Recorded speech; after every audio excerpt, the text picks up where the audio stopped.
Yeah, hi everyone. Good morning. Yeah, I have shared the Kahoot link in the chat box.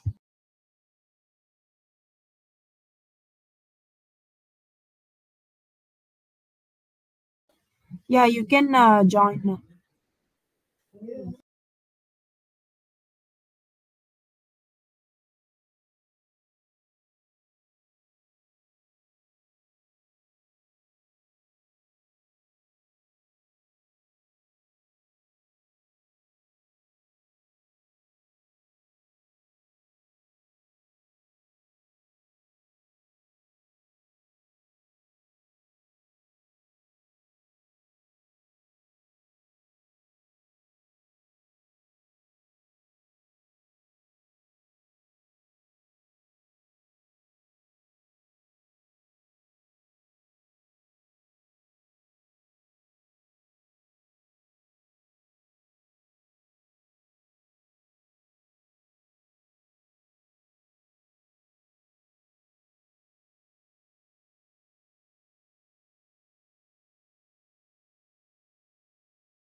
Yeah, all the best, guys.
Yeah, good work, guys.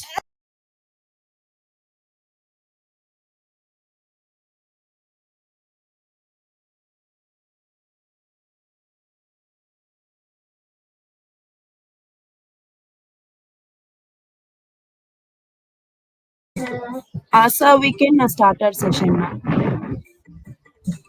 Okay, thanks, Asma. So, hi, hey guys, good morning. How are you, all of you? Yeah, good. How are Okay, you? I'm also doing great. Thanks for asking. So, yeah, guys, before starting today's session is completely going on to the cloud computing. What is AWS and what are the services that we are going to use in AWS? We are going to talk about that. But before that, I just wanted to know that if any one of you is having any kind of a issue, just please let me know.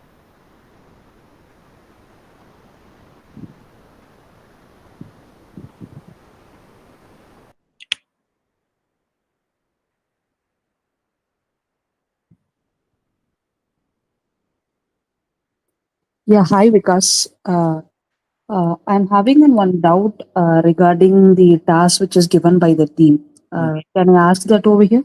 Yeah, you can.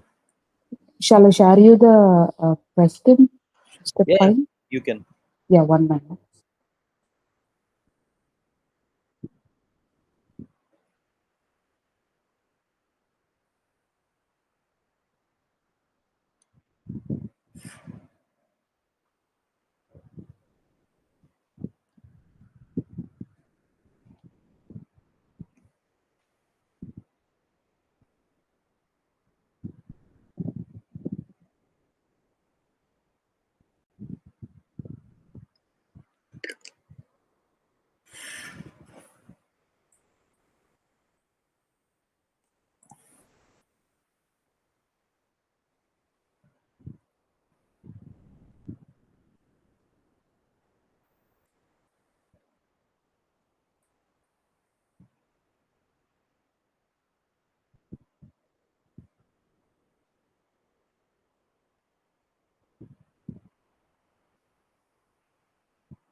Yeah, Yuvrani, please. I got your question. Yeah, please tell me.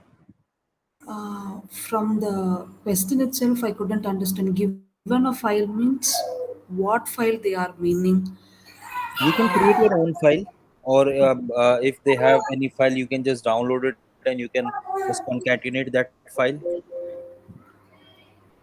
Okay, whatever the file is, I want to replace the word give with the learning, right? Yes, after the fifth line. Oh, from the fifth line till the end in Yes, only till the those. end of. Yes. After that, in only those, the line that contains word welcome means. Let's say you after the fifth line you have, let's say, whatever the lines are there which contains the welcome. Let's say line number 7 is having welcome, then line Okay, number 11 is having welcome. So you need to concatenate between line number 7 and 11. Okay, only that line that consists welcome, but you need not to replace the welcome, you need to replace give with learning. okay, fine, fine. Okay, I want Okay, I hope I'm able to answer your query. instead of word give, I have to replace with learning from the line 5 till the end, right? This is the Yes. agenda of the question. And Fine. whatever the, let's say, Huh. you have 100 lines, okay? You have Okay. to start from the line number 5, okay? And Mm-hmm. from the line number 5, let's say you Mm-hmm. are having line number 6, 7, 8, 9, 10. Let's say in you have to match each and every line after line number 5th, and let's say the line contains the word welcome, okay? Okay. Okay. So the line which contains the word welcome, only in that line you need to replace give with learning. Let's say there is a line number 6, okay, where give is mentioned but welcome is not there, so you need not to replace that. Okay. Okay. Okay. Yeah. Yeah. Now I'm clear, Vikas. Fine. Fine. Okay. Yeah. Yeah. Thank you.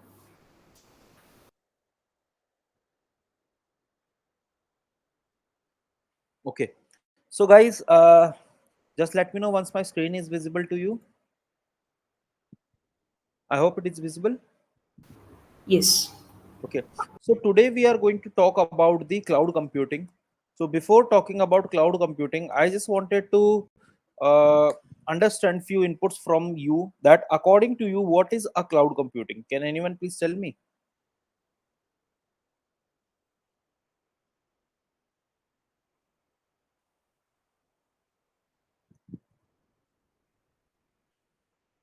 Anyone? Or why do we use cloud computing?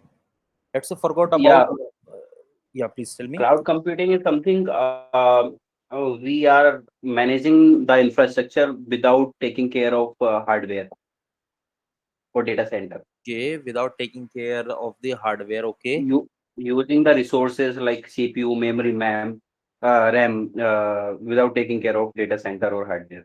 Mm-hmm. And It is scalable based on the application load and okay, it is zero scalable. downtime. Okay, downtime I can implement in my infra as well. I'm just going to create a DR setup. It is going to maintain the zero downtime also, or the high availability setup. Then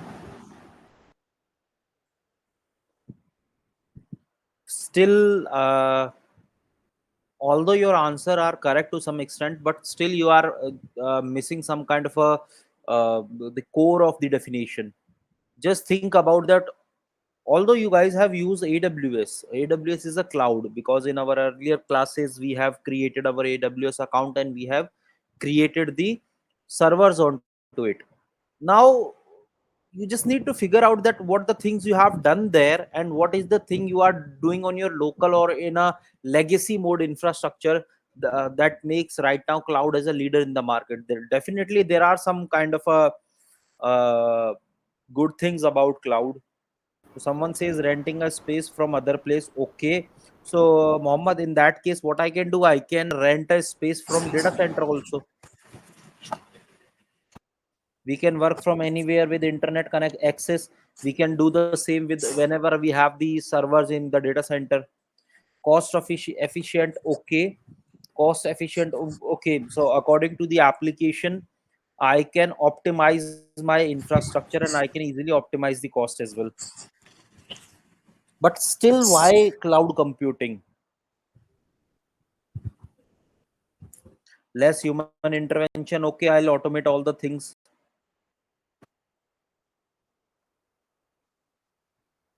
Okay, I have a very simple question to you. The moment you stop your AWS resources, are you going to pay for that?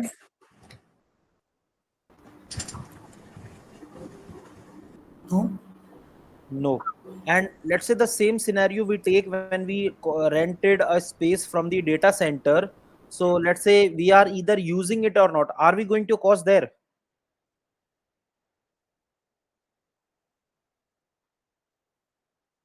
The answer is yes. Let's say we rent a space from a data center. Either we are using it or not, doesn't matter, but we have to pay for that. But that thing doesn't comes under the AWS. I'm not saying that we need not to pay completely. Yes, a very little amount will be there, but you are not going to pay a lot of amount that you are not going to use. Okay, so that makes the cloud computing something different in the market. So what is, according to the definition, what is cloud computing is, so the cloud computing, CCM denoting it as a cloud computing, the cloud computing is the model for on demand delivery of computing resources. Okay, computing resources. So when I say computing resources, guys, it can be servers, it can be storages, it can be DBs. Okay, it can be networking, it can be software, analytics tools, AI and ML tools. You just name the things, whatever we can rent on the pay as you go model are comes under the cloud computing. Okay, the cloud computing is the model for on demand delivery of computing resources. These are some of the examples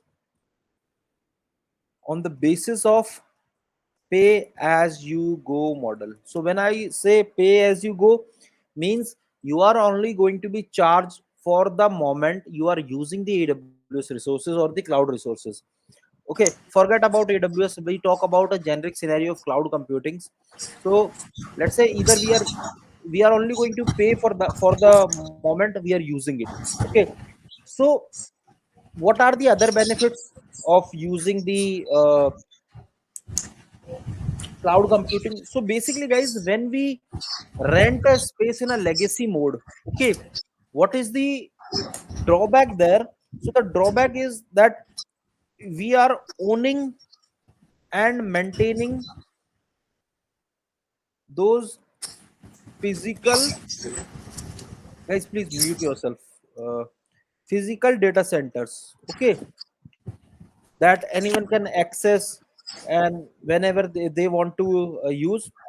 But the thing is that we are owning it them. Now whether we are using it or not doesn't matter, but we are paying for that. Okay, now basically that is a very brief about cloud computing. Now the next thing is about that how the cloud computing works, how it works.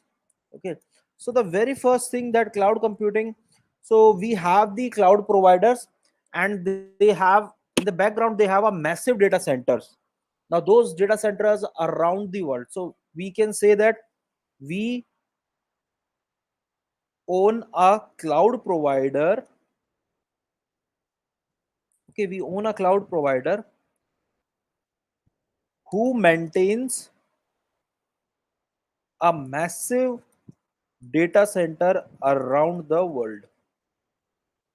We are not directly involved into the maintaining those data centers. There is a authority that we have owned that authority. We have not owned the data center, we have owned that authority to manage those data centers for us. Okay, now those data centers, those are having the physical servers there, with some virtualization technologies. So there will be physical data centers with virtualization technology. Okay, now what is the use case of this? Yeah. So when I, Sir, one yeah, small question, sir. yeah, Um, as you said, like virtualization technologies. hmm, So, like some other organizations or other companies are there. Like, for example, VMware is using their own operating system to virtualize the environment. They are hmm, using ESXi in case of VMware. Like that way, we have Hyper-V or other virtualization technologies we have. AWS is also using their own operating system, or like how they are virtualizing their servers or they have environment. customized, they have taken the Red Hat or Open, what CentOS based operating system. They have customized it and they have launched it with the name of Amazon Linux in the market. Okay. Okay. So they have their own operating system, Amazon Linux, right? Yes. Now Okay. totally depends on you that whether you want to use it or not. But they have, when you launch this, you can see that this is my one of the instances. Now here this instance is basically created from the Amazon Linux operating system. Mhm. So when I click on launch onto it, okay, under So the this is, application, yeah, this is something different. We are launching the instance or server based on our priority. We correct, can use Amazon Linux or any other operating system, but to virtualize this environment, the complete environment, are they using any operating system on the behind the scene behind the scene on they are console? also, yeah, Mhm. so behind the scene they are also using their virtualization techniques. They are using n number of algorithm. One of the algorithm I can name it as the raft algo. Raft is basically, let's say if you have one of the downtime in one region, then suddenly, let's say one of the downtime in one of the availability zone, then raft algo is so smart that it will switch your traffic to the availability zone 2. So that makes the high availability there. So there are n number of algorithms. We cannot simply say that there is a single algorithm is running, or single technology is running behind to maintain a huge infrastructure like AWS. Okay, okay. Like other companies, virtualization companies, they are using their own operating system. AWS is not using their own operating system, but instead they are using n numbers of algorithm to they will virtualize be their. they will be they will be using their own also operating using their own operating system is something different. You should ask that are they using their own infrastructure, because operating system is something different. Yeah. They have So, their own data centers where they have used the foundational services. For an example, when you talk about the this storage mounting, okay, so we in the Linux mhm, we have a concept of PV and PVC, persistent volume and persistent volume claim. So in the background they have automated that process to be used with the virtualization. Okay, the same thing we have the iSCSI. So when you mhm, talk about Linux in a very detailed manner, you will get to know iSCSI and all those things, which are the part of the RSCA, that is Red Hat Certified Associate Architect level kind of exam. mhm, They mhm. have iSCSI there. They are using OpenStack there to create their own cloud infra. They might be using the ESXi. Mhm. Multiple technologies they are using by customizing Okay. it according to their need. Okay. Actually, I've been working on VMware environment. So Hmm. as per my understanding, how VMware was doing, like they are having some hardware, a blank Hmm. hardware. After that, over to it, they install ESXi as a operating system. And this operating system, what does it? What this operating system does? It virtualize the environment. It can segregate different virtual machines over to that one hardware. So this is like how they are virtualizing the The servers. same thing is So I being was done thinking in into the same AWS. The same same way. thing is done in AWS, but they are doing it on a massive scale, on a Mhm, data center scale. Because mhm. we are not hypothetically launching the instances, or we are not hypothetically creating the servers. Correct. Definitely, there is a data center behind that. But Uh-huh. if you ask me what is a specific technology they are using, they are not using any specific technology. They are using Okay. multiple technologies to maintain their infra. Okay. Okay, sir. Thanks. Okay. Now, so what I was telling you, that these data centers are basically physically hosted and they are running multiple customers. So when I say multiple customer, let's take an example, guys, that this is your one data center. Okay, this is your one data center. Under that data center, they have n number of racks. Let's say this is rack 1, this is rack 2, this is rack 3. Rack is nothing but these are the you can say servers available in your data center. Okay, so let's say these are your racks.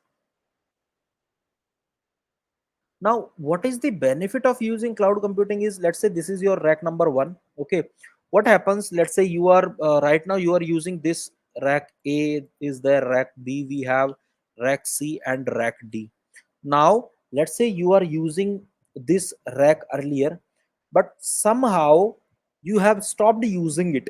Okay, so what AWS do, it will not make this specific rack associated with you.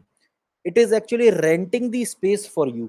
So now let's say if you are not using this rack, the same, let's say it is having 20 terabyte of space is there, and let's say 600 GB of RAM is there, and 100 CPU is there. So instead of associating all these resources for you, what it will do, it will cut down, let's say it will cut down 1 TB of space for you and give it to you.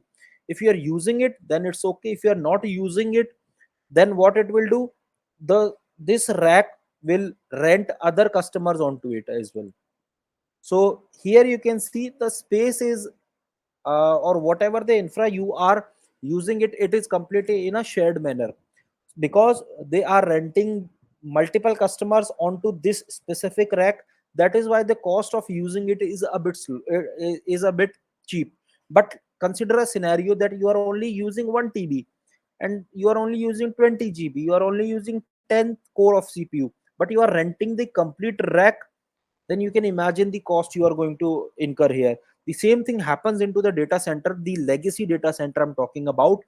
They basically rented or owned a complete rack for you. It doesn't matter whether you are using it or not, but this you are going to cost, you are going to pay for the complete one. Whereas what happens here, you are only going to pay for the amount that you are renting from them, not not the complete rack. Okay, now any questions as of now, guys?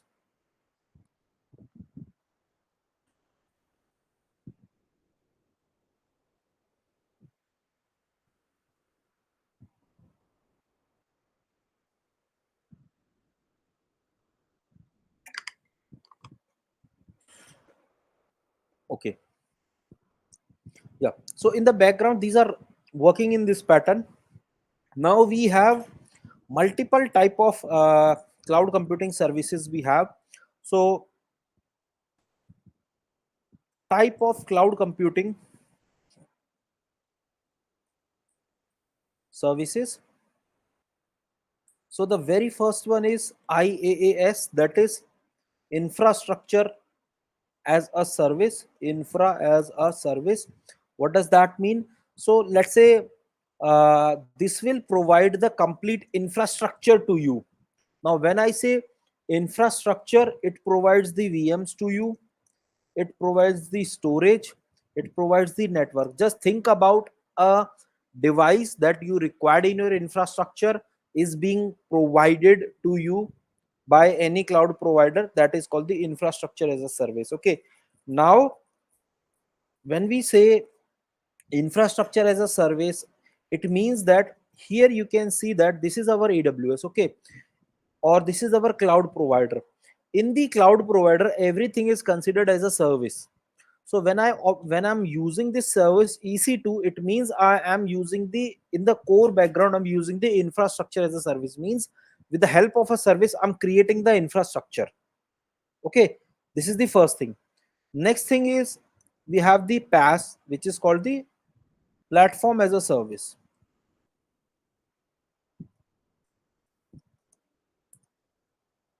So what does that mean? So it basically provides a platform to you to develop, run and manage the application. It provides a platform to develop, manage and run your applications. So when I say uh, develop, manage and run your application, it means that you need not to manage the underlying infrastructure. Means here we are managing the underlying infrastructure. Here we need not to manage the underlying infrastructure. The best example of that, we can say the app development. Okay, uh, Google app engine, we can say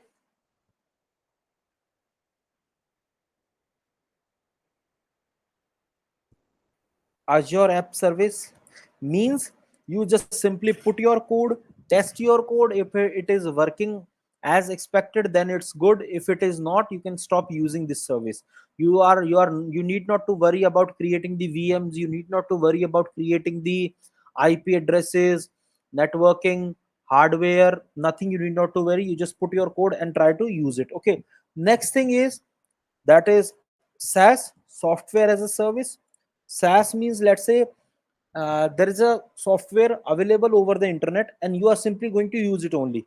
The best example of SaaS is email, the Zoom call, the video call apps. So all are considered as the SaaS. Okay, so the in cloud computing, these three type of services we generally provide: IaaS, PaaS, SaaS. Although somebody will say that we have other NAS as well, that is network as a service, but logically if you talk about, those comes under the IaaS. Okay, that is the infrastructure as a service. Now guys, any doubt you have?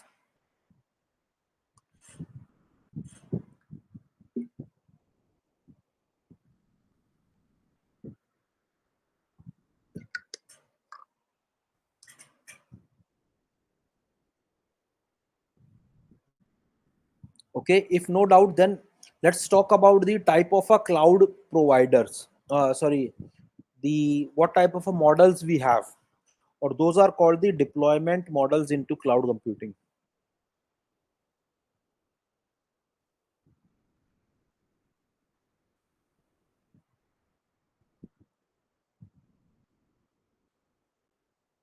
So the first one is the public cloud. Now, what is this public cloud is? So guys, public cloud, this is basically managed and operated by a third party. Okay, so when I say operated and managed by a third party, example is AWS, GCP, Azure, OCI, that is Oracle Cloud, Alibaba Cloud, Tencent Cloud. Okay, so all of them are basically owned by a party which basically operates it and manages it. Okay, we can have multiple customers onto the public cloud. Vikas, sorry to interrupt. Could you please increase the font size of your notepad? uh,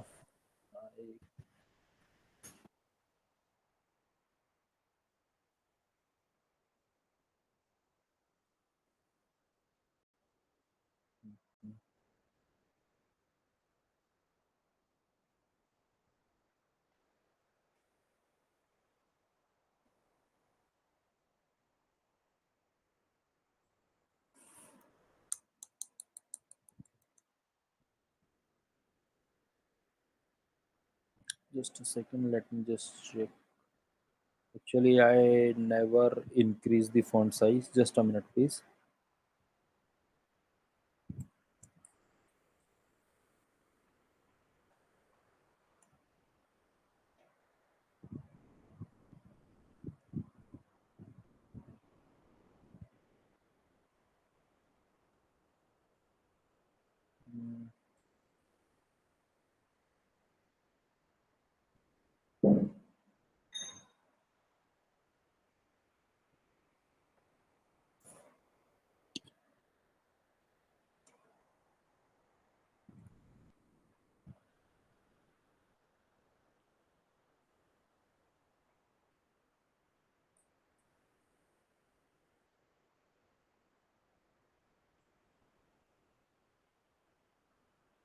Sir, check once, check in view.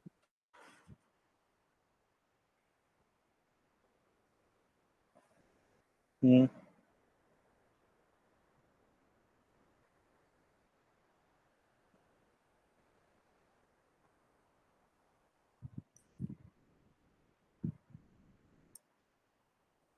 I think now this font is sufficient.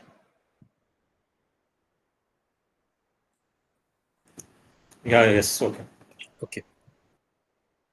So these are some of the public clouds. Now let's talk about the other type of a cloud deployments we have. The second one is the private cloud.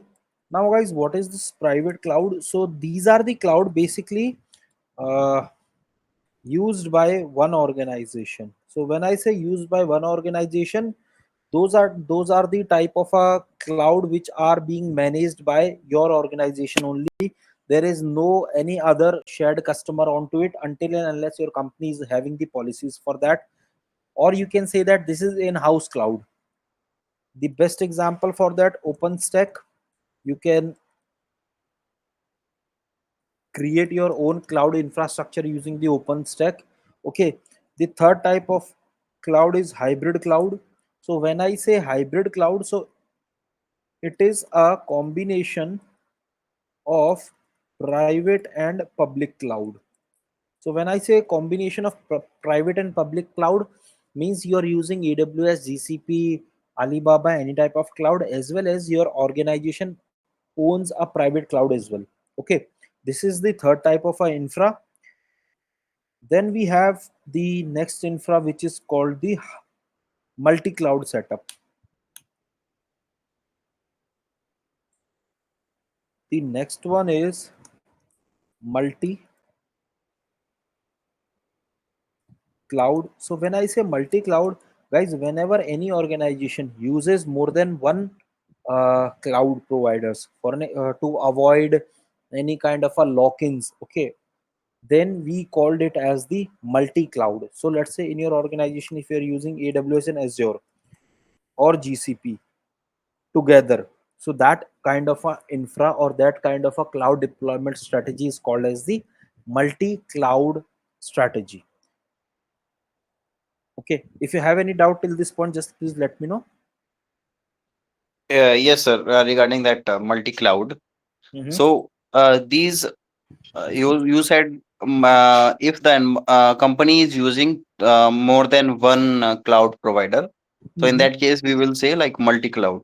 So is it like two separate environment we are using for different purpose, or one environment is managed inside another environment? For example, AWS is managed by Azure. Like that way, it is called multi-cloud, or in the No, first case, what I actually, said. some of your applications are running on Azure and some of your applications are running on AWS, and both the applications are communicating with each other and making your infra flawless, or making or running your infra flawlessly. Then that kind of a infra is called the multi-cloud infra. Okay, okay, got it. Okay. And regarding that private cloud and public cloud, so we are creating VPC. It is also like something private things we are doing, right? So VPC is a inside service. AWS. VPC is Mhm. a cloud-based service in AWS for creating your own infrastructure. It's not a private cloud. It is basically being provided by by AWS. But there is a technology which is called OpenStack. Okay, OpenStack will help you to create your own private cloud infra.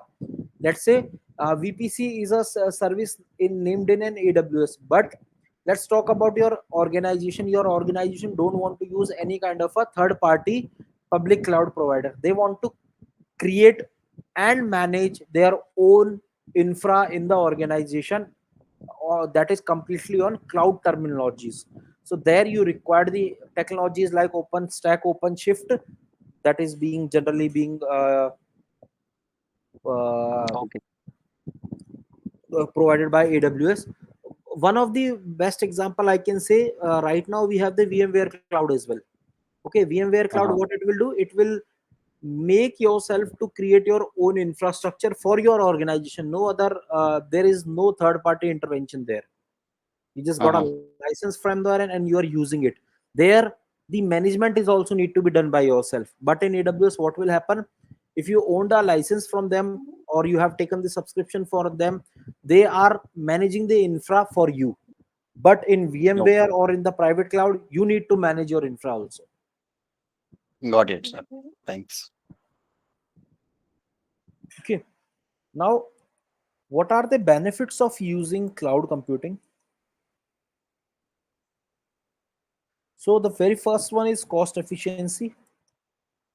So when I say cost efficiency, because we are using the pay as you go model, we don't require any huge capital investment to use it. The very first thing.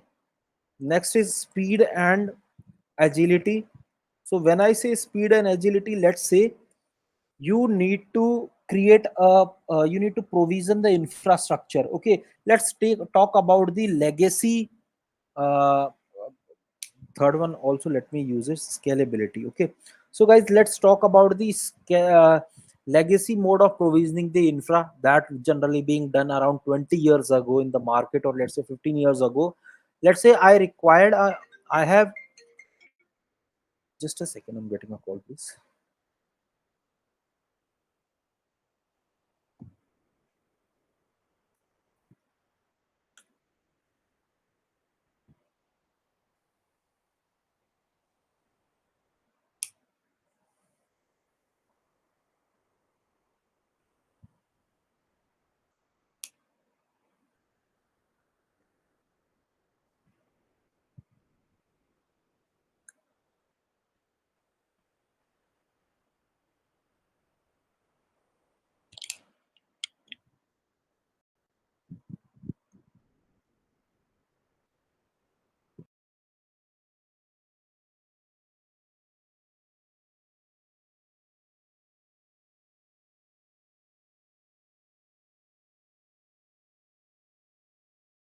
Okay, so what I was saying to you guys,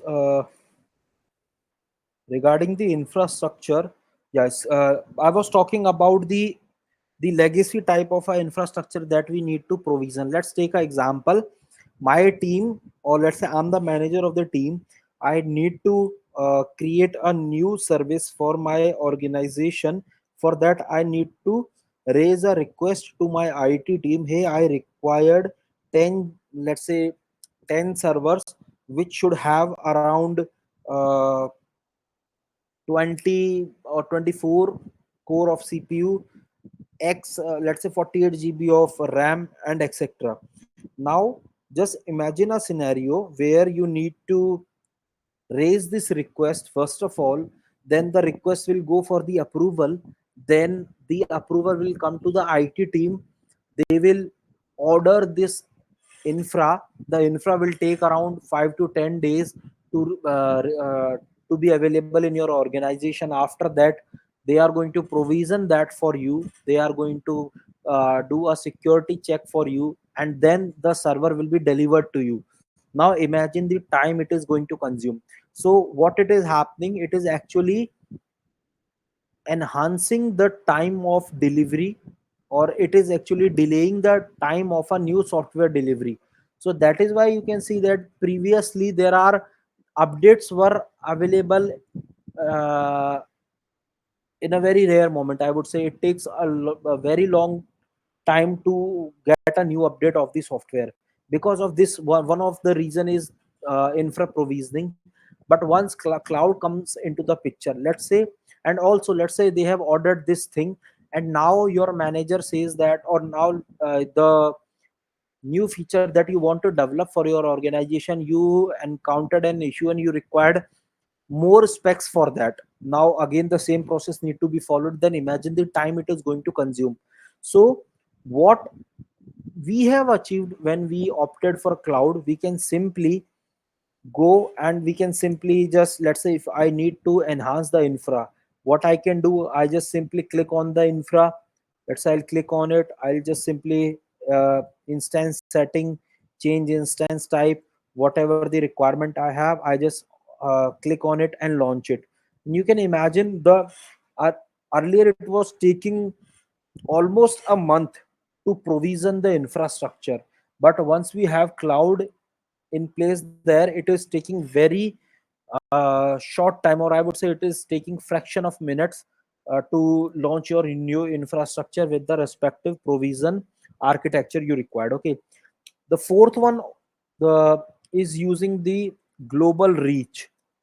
So when I say global reach, consider guys, earlier you can see the Linux admins and uh, the platform engineers were completely on the on site. Okay, why? Because on the on site or on the other end they required frequent support for the servers. But once cloud comes into the picture, you need not to worry about. You just simply sit on your chair, click on the respective requirements that you have, and you can manage it from your workspace only. You need not to go on site to manage those things. Next we have the security. Okay, because we are using the third party vendor here, or because we are using some third party cloud providers here, they have their own compliance policies. After implementing their compliance policies, we are also going to implement our organization's compliance policy. So here you can see there is a double layer of compliances. So the risk of the security breach basically reduces in that scenario. And the last one is the reliability, because the cloud computing providers assure give you assurance of the 99.98% of the uptime. Okay, and let's say if there is a business loss there, without any kind of a prior information, you can reach out to them. So that these are the six major benefits of using cloud computing instead of the legacy provisioning of the infrastructure. Now, what industries are using cloud computing? uh, which industries are using? Okay, so guys, just name a industry. All of them, either we is it entertainment industry, Okay, whether it is e-commerce or it is healthcare, it is insurance. So each and every organization is using cloud computing to manage their infrastructure. Okay, now when I say security in terms of the cloud computing, they have their own compliance policies, they have their own encryption models, they have their own monitoring for the threat detection and alarming. So because of this, security always enhances into the third party of a cloud vendors. On the other hand, I'm not saying that this kind of a security is not available for us in our legacy mode or into the private cloud providers. Yes, we do have, but we have to manage them. But the basic level of check, even the basic level of check we need to manage. But into the cloud providers, it is already being given by the vendor. Now if you have any questions, guys, just please let me know.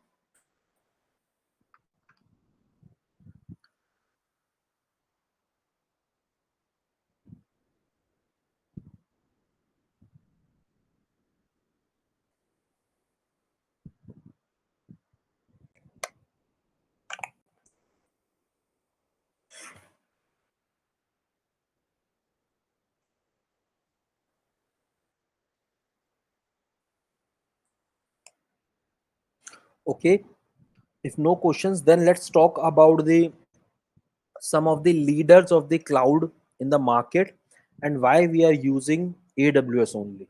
Okay, or why we have introduced AWS to this batch. So guys, if I talk about the top 3 leaders in the market, okay, for cloud computing, it is AWS, which is basically being provided by Amazon, Azure, which is being provided by Microsoft, and the third one is GCP, which is being provided by the Google. Okay, now I have given these name in the way of precedency in the market. If you talk about the AWS, guys, between 40 to 50% of market is completely being captured by AWS. Okay, earlier it was around 60-70%, but right now I can say it is between 40 to 50% of the market. 25 to 30% of the market is being captured by Azure. 10% of the market is being captured by Google, and the rest 10% is by the other vendors, like, not I would say 10%, I would say 5% of the market is being captured by the other vendors like Alibaba, okay, Tencent, Oracle Cloud, VMware Cloud. So rest of the 5% are being captured by these. Okay, so when I say why AWS is the leader in the market, so because the very first thing is AWS is having the first mover advantage. Okay, so AWS was having the first mover advantage. It basically launched in the year 2006, around 2006. It is having, you can say, more than 30 reasons. Okay, extensive support. So these are some of the factors that makes AWS as the leader in the market. Then we have the other is Azure. Okay, Azure was launched in the year 2010. uh, Around 60 reasons it has. And then we have Google. It was launched in 2008. Around 40 reasons it has. Another thing that makes AWS in the market is the user friendly dashboard.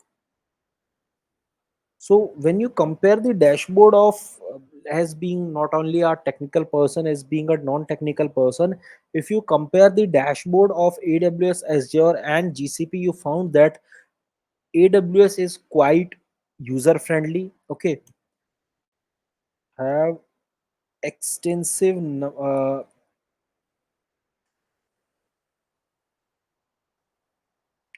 maximum number of services, means it provides you around, right now it is, I think AWS is providing more than 5,000 of services according to your use case. Even you can launch your own uh,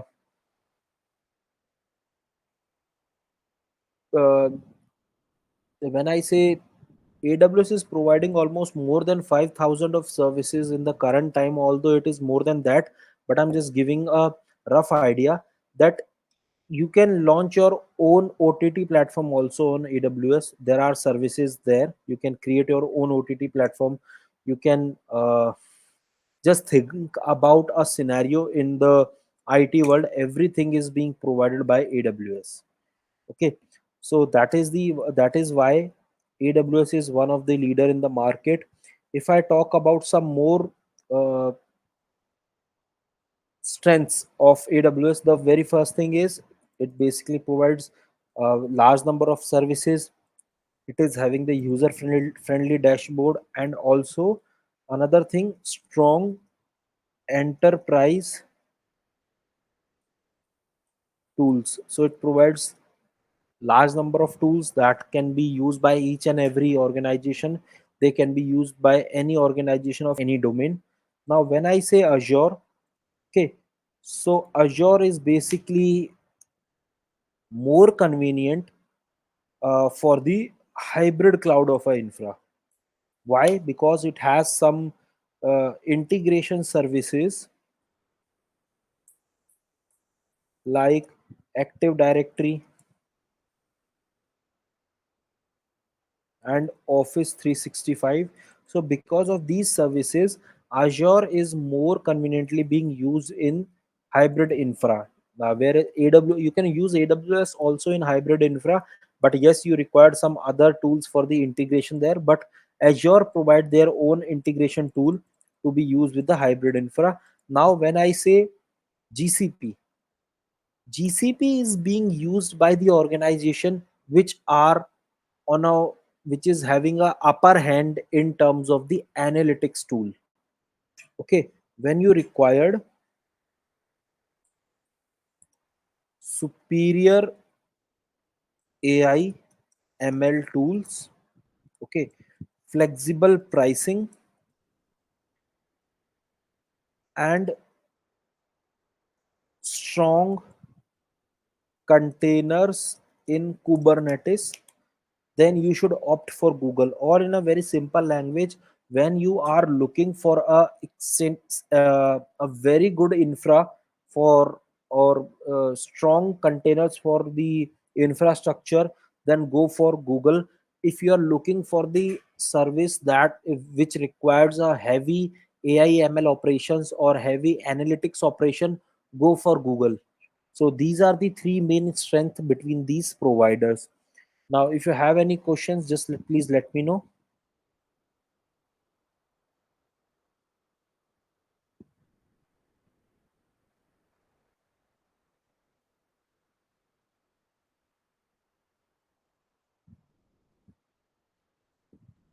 Sir, as a DevOps engineer, which cloud is important for us? As a DevOps engineer, every cloud, you need not to focus on cloud. You only need to focus on the infrastructure. You should understand the foundation of the infrastructure, because in the background, everything is working like the same. But in the dashboard, the name of the services are different. I would recommend you to focus on the infrastructure instead of the cloud provider as a DevOps, because you're not only going to work onto the cloud platform, you are going to work onto the hybrid infra, private cloud. You just imagine about a infra, you have to work there. Okay. But as if you are jumping into the industry, I would recommend you to go with AWS first. Okay.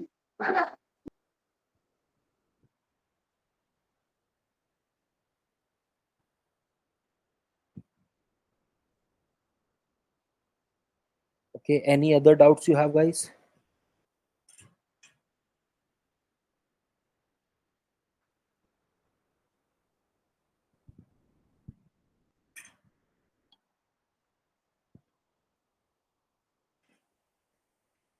Okay, if no doubt, then I think we can jump onto the next part, that is related to AWS.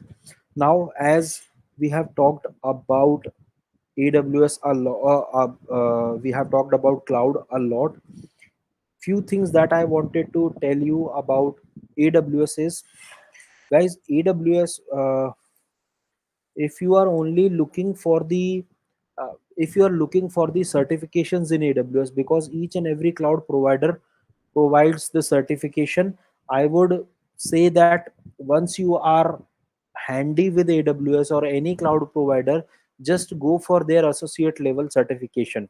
That will be helpful for you to evaluate yourself that how much you have learned about the cloud. So AWS basically provides AWS uh, cloud associate exam. Okay, not cloud associate, what I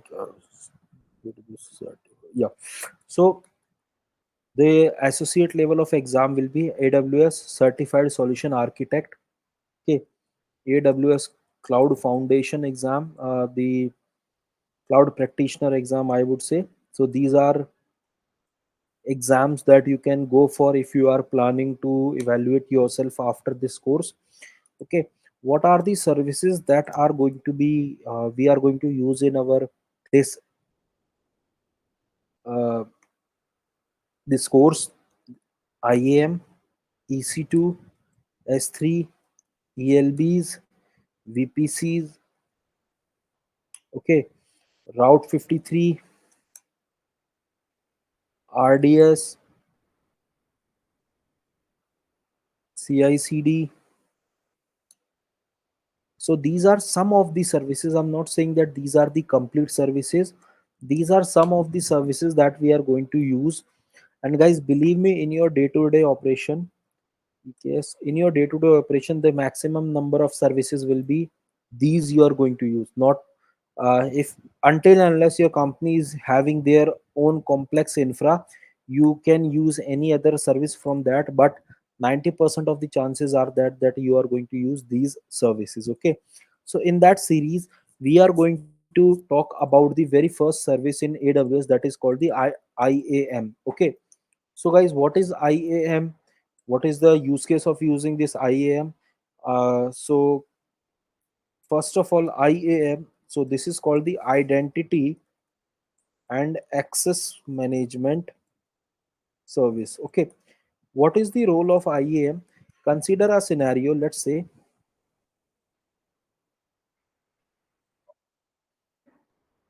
okay, consider a scenario. Let's say this is your organization. Okay, and in your organization you have different departments. Let's say this is your dev department. Okay, this is your cloud department. This is your uh, platform department. This is your testing department, and this is your front end department. So I have a very basic question to you. Let's say this is your complete infra that you need to use. So do we provide the same kind of a privileges on this infrastructure to each and every department? Is it, or we are going to segregate the level of privileges between them? How we are according to you, what should be the better approach here? We provide different kind of privileges to each and every department. Okay, so let's say if we provide different kind of approaches to each and every environment, and we have n number of users, let's say 10,000 of users are there. So I need to create a new user, new policy. Let's say I have 10,000 user, I should create 10,000 user, then and then assign 10,000 privileges to each and every user. I should go with this approach, correct? Or what I can do, I should create a group and then assign those users inside the group. How I should do that? We can go with the groups. We can go with the group. So here, this is the, so this is your user, these are your users, guys. So what I have done, let's say I required a user who should have the privileges of the front end as well as testing. Okay, so what I'll do, I'll assign the user in this group as well as in this group, and the user now is having both the privileges. He can use the infrastructure accordingly. So in this way, we have to manage the access for our cloud provider or cloud resources or the cloud users. So whatever the accesses we are going to filter out here, whatever the privileges we are going to give here, are completely being managed by a service in AWS that is called IAM. So guys, before processing ahead, I just wanted to reconfirm, all of you are ready with your AWS account, or you still want some kind of basic walkthrough that how we can create our AWS account?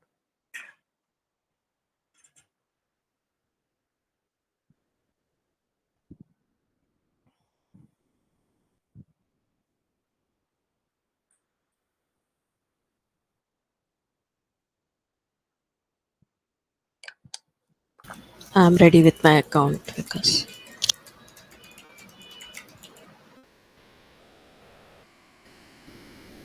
Okay, so let's say now this is the very first dashboard you will receive when you are using AWS. Okay,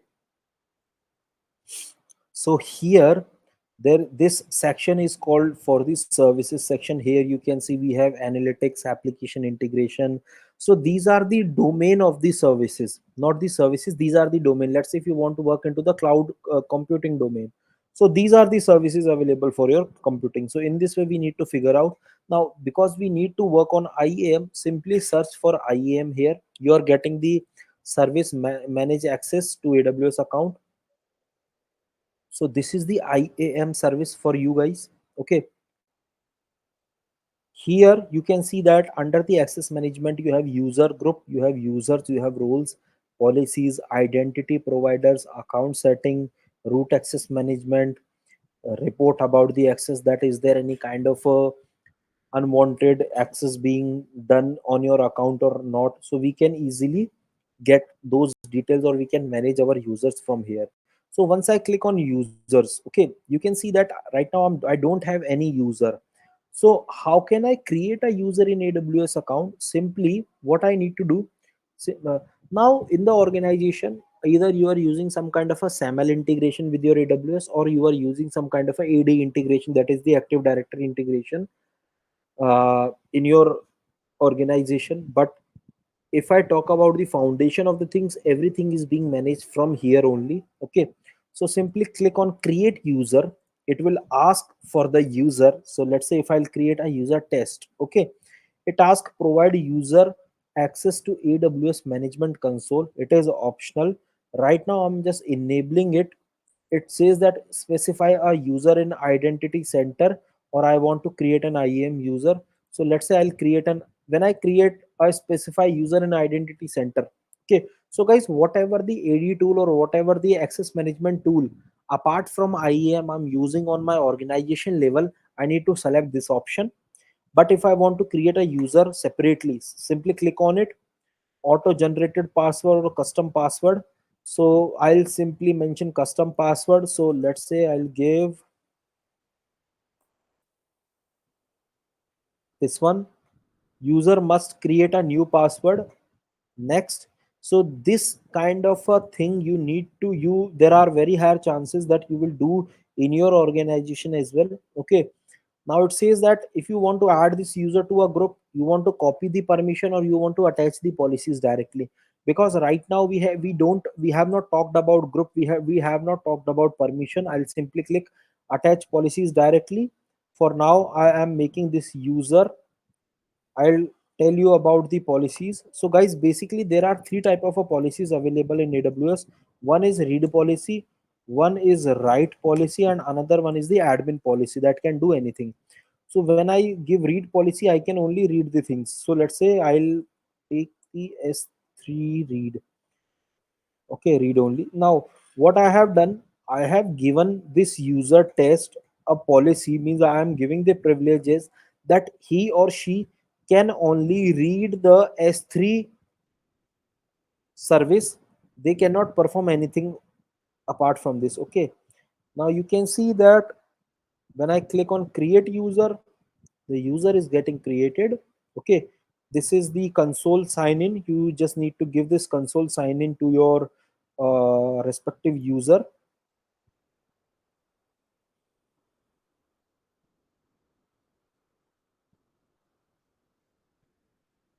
Okay, and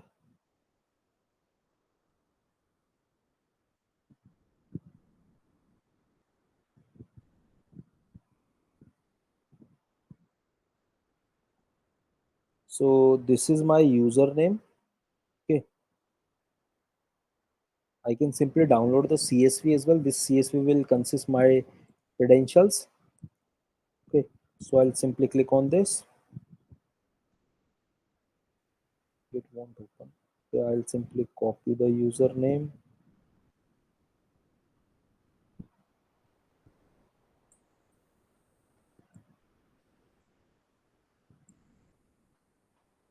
I'll give test there.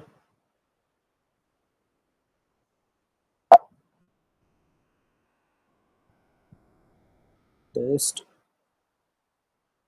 Okay, sign in. Okay, I forgot the password.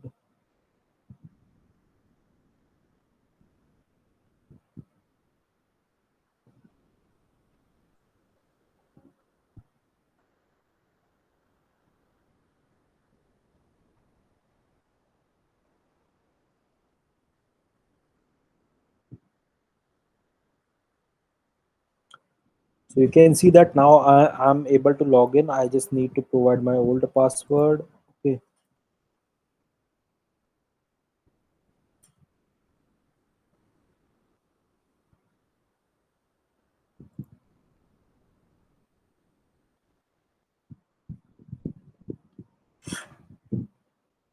so here you can see that I am logged in into my newly created user. You can see test at the rate some ID I'm getting here.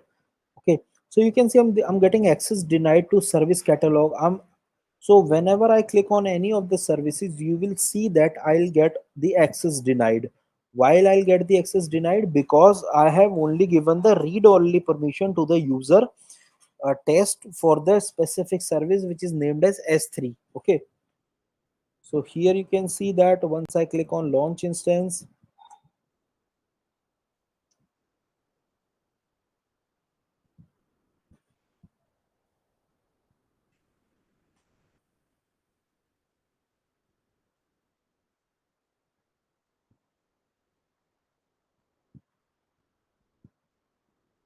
you can see you are not authorized to perform this operation because no identity based policy allowed, means we don't have the access to create the this service. Now let's go to S3.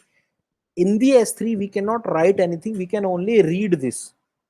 Let's say if I want to create a new bucket, let's say I'll click on create bucket, general purpose, let's say something, I'll give a random name. Okay, I'll simply click on create bucket. So you can see that I won't be able to create bucket because the create permission is required and I have only given the read permission to this user. So guys, in this way we can simply create a user, we can attach the policies to the user, and we can create the password and reset the password for the user. Now if you have any doubt till this point, just please let me know.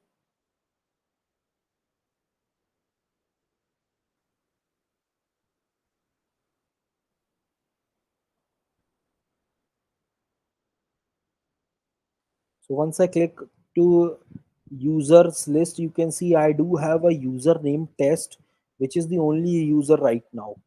Now, if you have any if you have any questions till this point, you can ask your questions.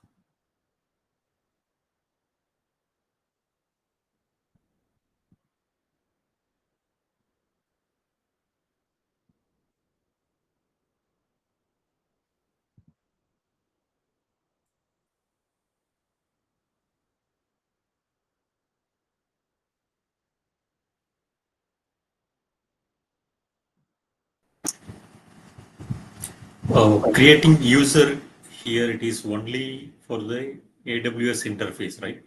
Yes. Not This for the user other doesn't. application or computer server.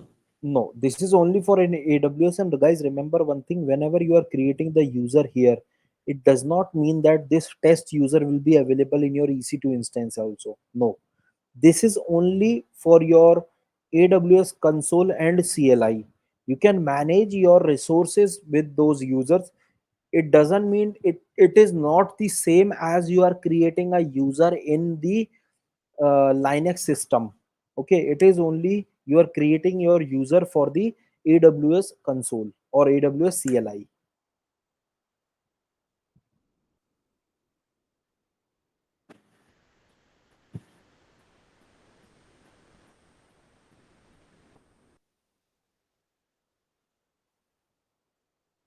Okay, any doubts you have?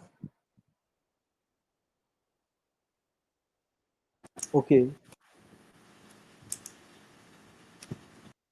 okay, if you don't have any doubt, let's do one thing.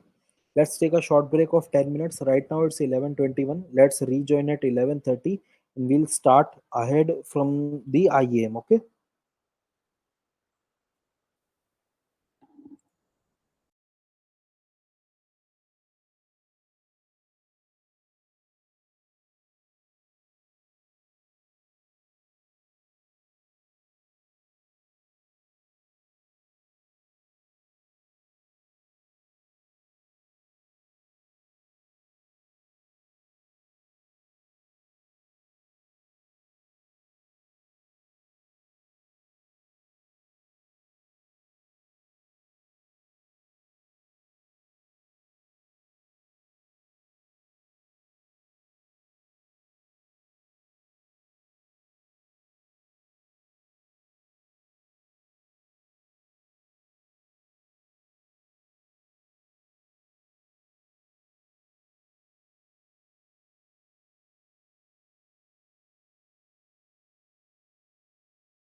Yeah, hi guys. I hope all are back now.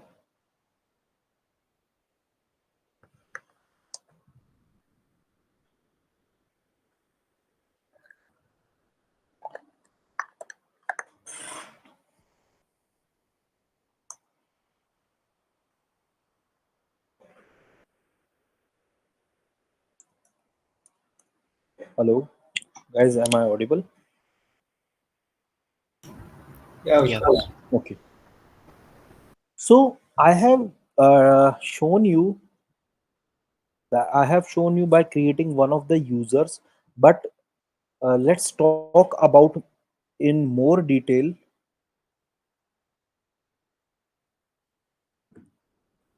Okay, let's talk about in more detail related to the AWS IAM. So guys, as per your understanding, whatever we have discussed as of now, what are the things or what we can manage with AWS? Can anyone please elaborate me?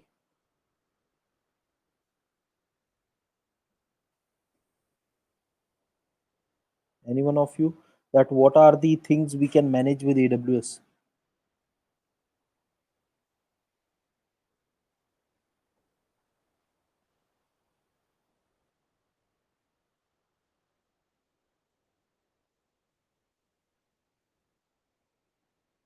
Okay, so basically we are not only managing the users there. Okay, we are managing users, we are managing groups and Infrastructure. yeah, infrastructure, and we are managing the roles there.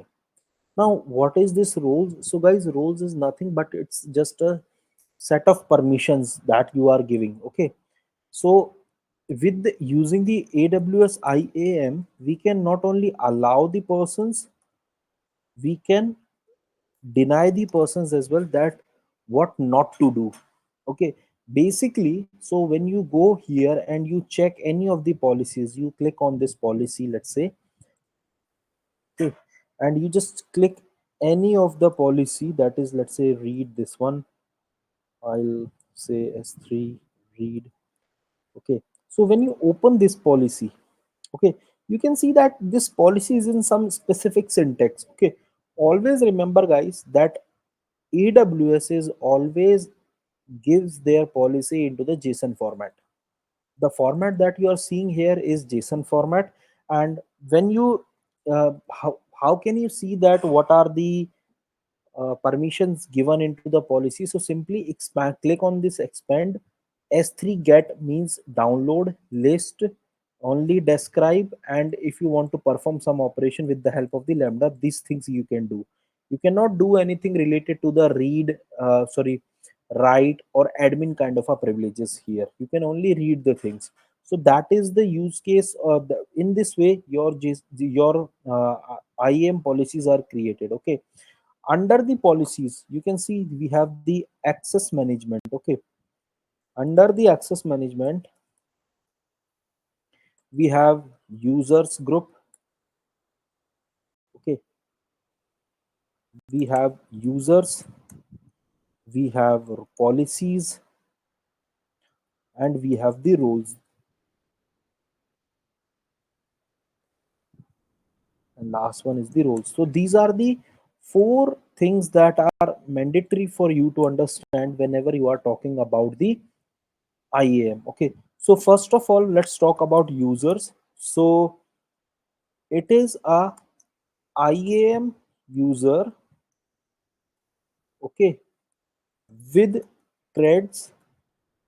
Okay, and this user can use AWS directly. So when I say directly, it means from the console and as well as the CLI. Okay, now users is like us, like me, you, and all of us. We can consider ourselves a user.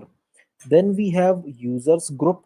So it is the group of users, okay, having some policies attached to it. Means, let's say, let's go back to our diagram. Guys, can you please mute yourself?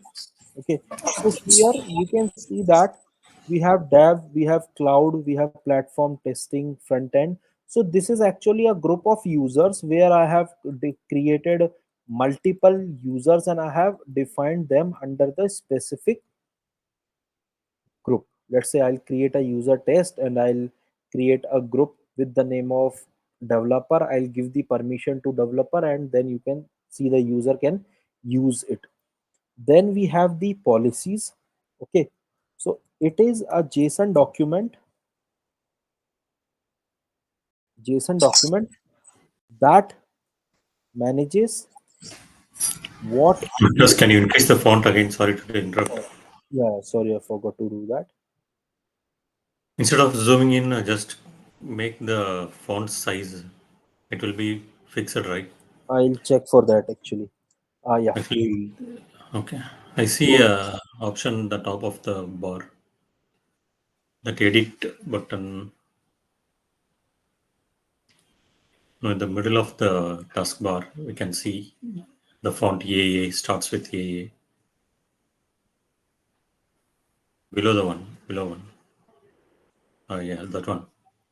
not able to click on that. On the left side, on the same bar, on the left side, there is an edit. Click that one. Oh, it's a great one. Okay.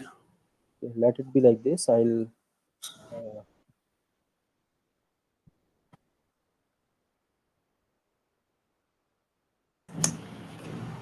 okay. So what I was telling you guys, I was telling you that policy. So it is a JSON document that manages what we can do and what we can't. Okay, what we can't with a set of permissions. Okay, so when I say with a set of permissions, so here if you open this, okay, let's say where is it? Okay, so these are the policies. You can see there are n number of policies we have.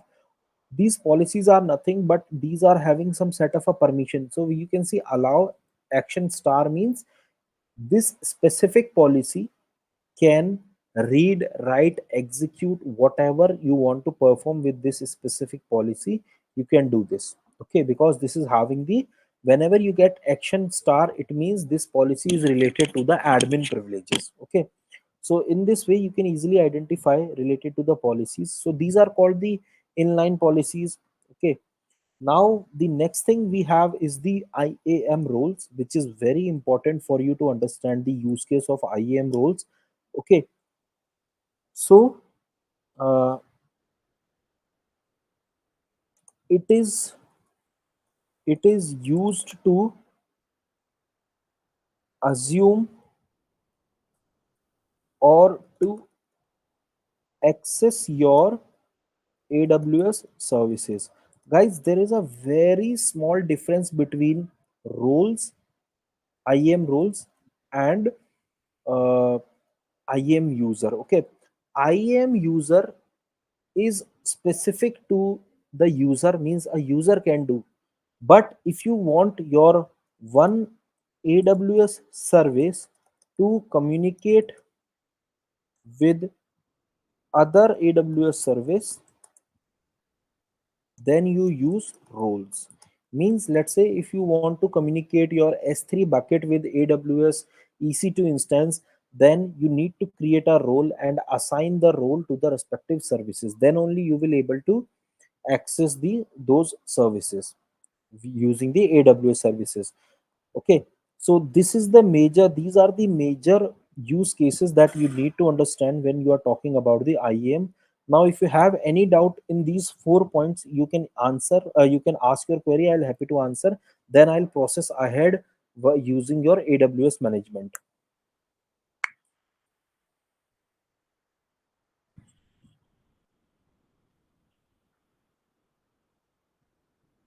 A question can be asked to you, hey, what is the difference in the interview? The question can be asked to you, what is the difference between AWS policies and AWS IAM rules? So the very good answer for that is policy is basically a set of permission that we generally give to our users. I'm again repeating, we give to our users.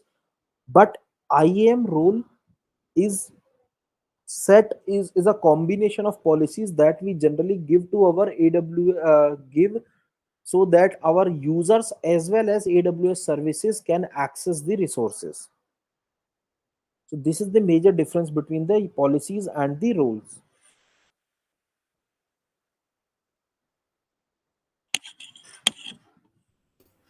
Because can you explain the role once again? Okay, so let's take an example. I have one service. Okay, I have this one service in AWS.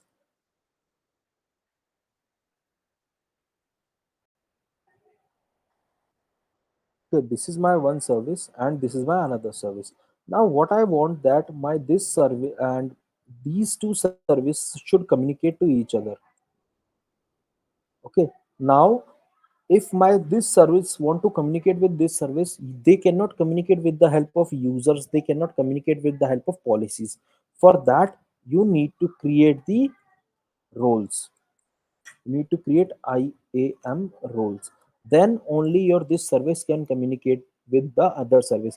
Or in a very simple words we can say that IAM users uh, are the one which are going to use your AWS services. Okay, IAM rules, it is a set of permission, okay, which is given to your services so that they can communicate internally with another AWS service.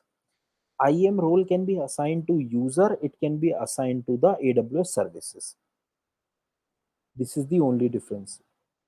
I hope I'm able to answer your query. Yes, Vikas. Okay, now so now after that let me just show you. So guys, here you can see that anyone can easily log into the AWS account easily. For an example, let's say I'll create one user. Let's say I'll create testing. I'll request all of you to please okay, auto generated custom password test at the 123. Okay,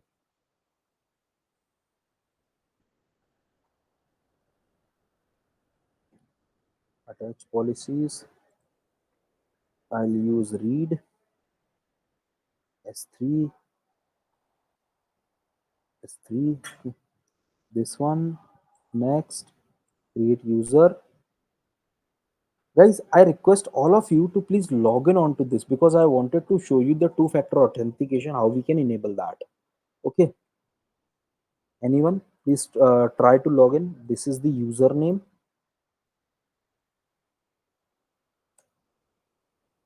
and this is the password. Those who are able to log in, just please let me know.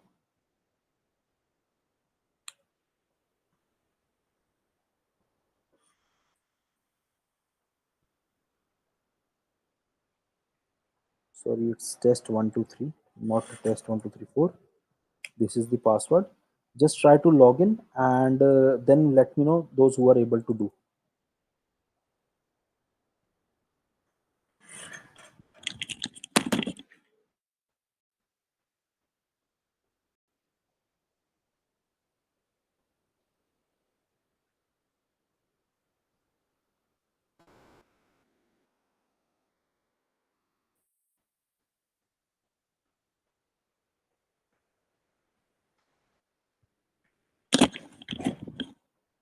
Anyone able to log in?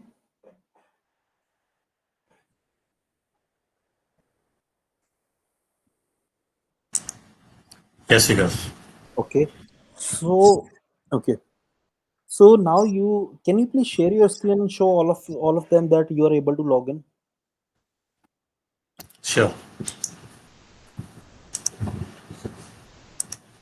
Guys, I am giving a app name in your chat window. Just please download this app from your Play Store or your App Store in your phone. So, Gunashekara, can you please show that you are able to log in with the testing user? So, guys, you can see that he is able to log in with the testing user. Okay. Now, this is not a secured way of accessing the AWS account. Why? Because let's consider a scenario, someone knows his username and password. Okay. then he can easily log in into his system. He can mash up your infrastructure and can delete anything that he wants. Now what we are going to do is we are going to implement the two-factor authentication there. Okay, so you can see my screen there. We need to enable the 2FA, means two-factor authentication. Click on testing. Let's say for creating a two-factor authentication, you can see it is saying that enabled without MFA. Okay, it means we have not enabled the two-factor authentication for this user. Always remember, this two-factor authentication is applicable for the user who are going to use AWS using the console. If they want to access with the help of the CLI, it does not required. But if you are using AWS with the console, you require this. Okay, simply here under you can see that this is your user. You have given the security credentials are there. So here you get assign MFA. So simply click on it. There you can see authenticator app. Next, okay, let's give the device name. Let's say MFA mob, something like this. Okay, MFA underscore mob. Now, guys, anyone of you able to download this Google Authenticator app on their phone? Please raise your hands.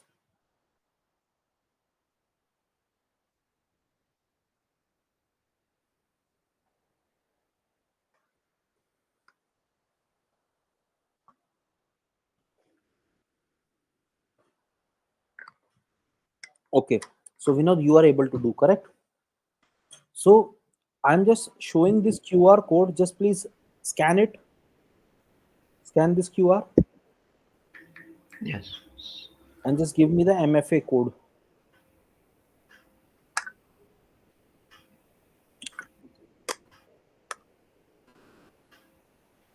Yeah. It's 809241. 241. And what is the other code? After 30 seconds, you will get another code. Yeah.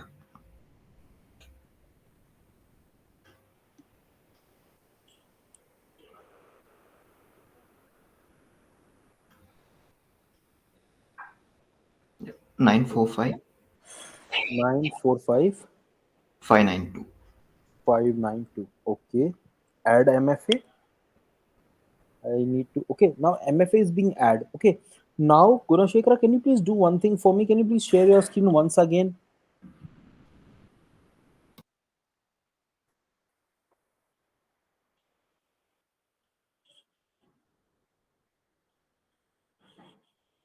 Okay.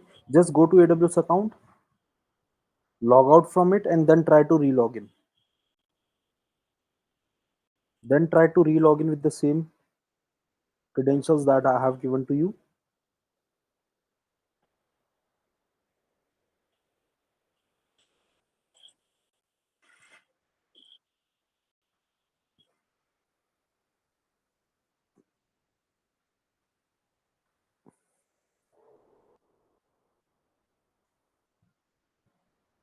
So now you can see that he can't able to the log he cannot able to log in into the system without entering the MFA code. Now always remember, this MFA should be on your phone only, first thing. Second thing, you should make sure that whenever you are transferring your phone or you are changing your phone, this MFA should be available on your new phone and synced with AWS. That for that you need to raise a AWS request in your organization.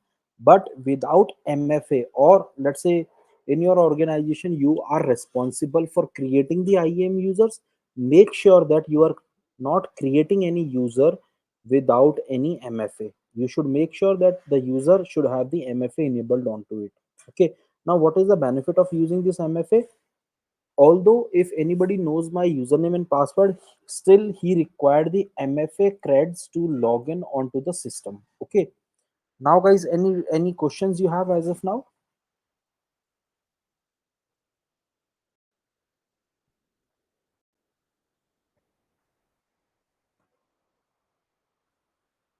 Any questions you have?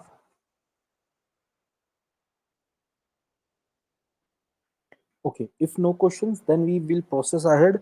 After MFA, we need to make sure that the respective user, if they require, because in the organization, guys, organizations are not going to pay you a handsome salary just for managing the console. They can simply hire a non-tech person, allow him to read AWS for 3 months, and he can easily manage the console. But you have to be more flexible using AWS CLI the way you are using AWS console. So how we can enable or how we can give the AWS CLI permission to any person? Simply go to the user. Okay, so I'm just deleting this testing user. Okay, the you can also remove it from your MFA. Yeah, it was just a testing user. You can manage your MFA from your local from your own phone. Okay, so this is my test user. Okay, I want to give this test user the read permission, that not read permission, the CLI permission. Okay, go on to the security credentials. Okay, simply click on create access, click on command line interface. This will give the command line access to the user. I understand and recommend.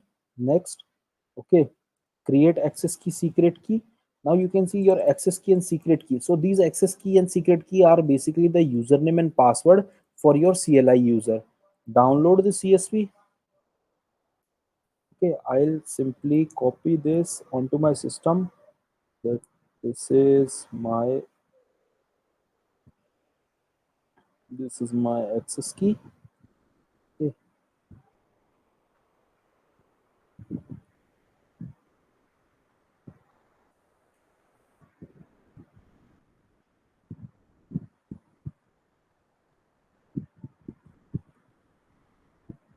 so I will download my access key with me. Okay,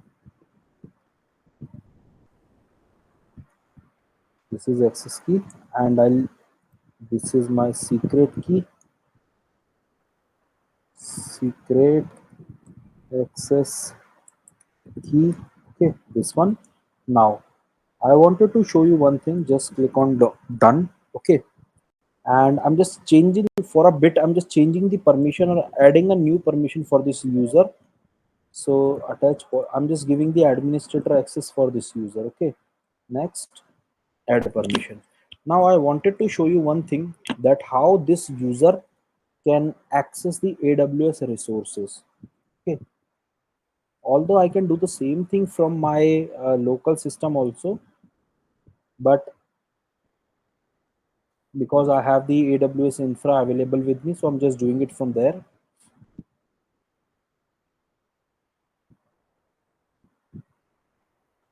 I am starting my server. Let's say the agenda of this task is to create AWS secret and allow your user to use it with the AWS CLI, not with the console. Because whenever I ask you to do the things with CLI, because in the organization it is very hard to manage the AWS console, because the console is having their own limitations, that you cannot fetch the multiple reasons in the same command, etc. Okay, so you should use the CLI there. Let me just log in onto the console, onto my server. SSH -i test gov,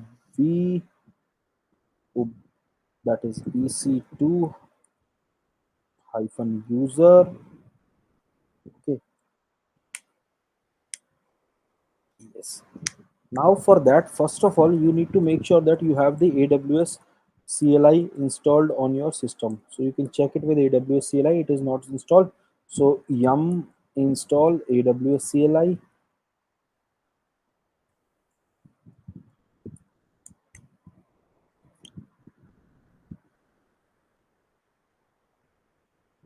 Okay.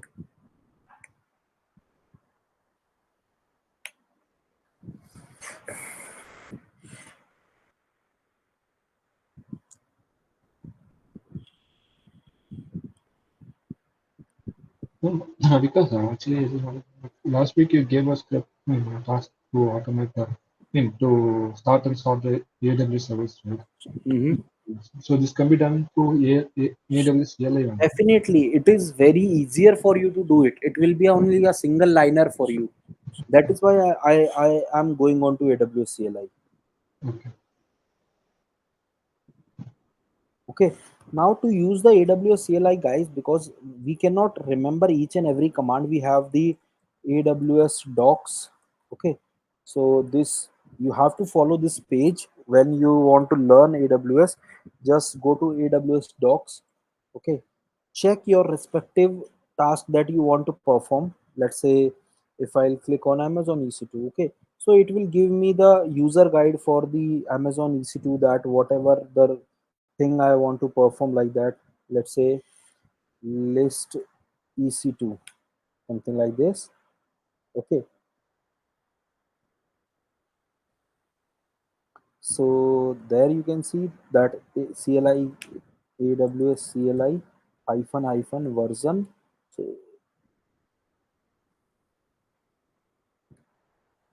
version, okay, AWS configure. So now you can see I am configuring the AWS CLI on my system, on my local system, or on my EC2 instance. Whatever you want, you can do that. So it is asking for the access key. Okay, so access key is your this one. Copy it, simply paste it here. Now it is asking for your secret key. Copy it and paste it. Basically, you are authenticating your server to use the access key and secret key. Now it is asking for the default reason. By default, if you don't choose any reason, you need to manually give that. But I am giving US. What is the name of the Mumbai region? AP South one. Okay, so I'll give AP South -1. Is it -1 or only one? AP South -1. Yeah. So I'm giving my this reason. That's it. So in this way, my AWS resources are configured. So AWS ls s3. So now I am actually listing the s3 bucket. Okay, you can see that the command is you can simply go to the this documentation. Okay,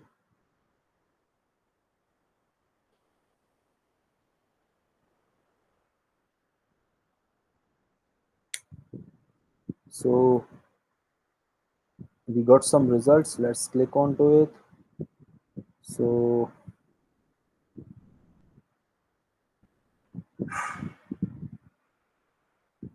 So you can see that if you want to describe our instances, how many instances are running, simply go onto the console CLI where you have uh, install your AWS CLI, run this command. Now you can see this is giving you all the details related to your server. You can see the public IP address of our server was 65.0.107.88. You can see that we are getting the same IP here. So it means your this server is actually running here. So in this way, you can easily identify using AWS EC2 to describe instances.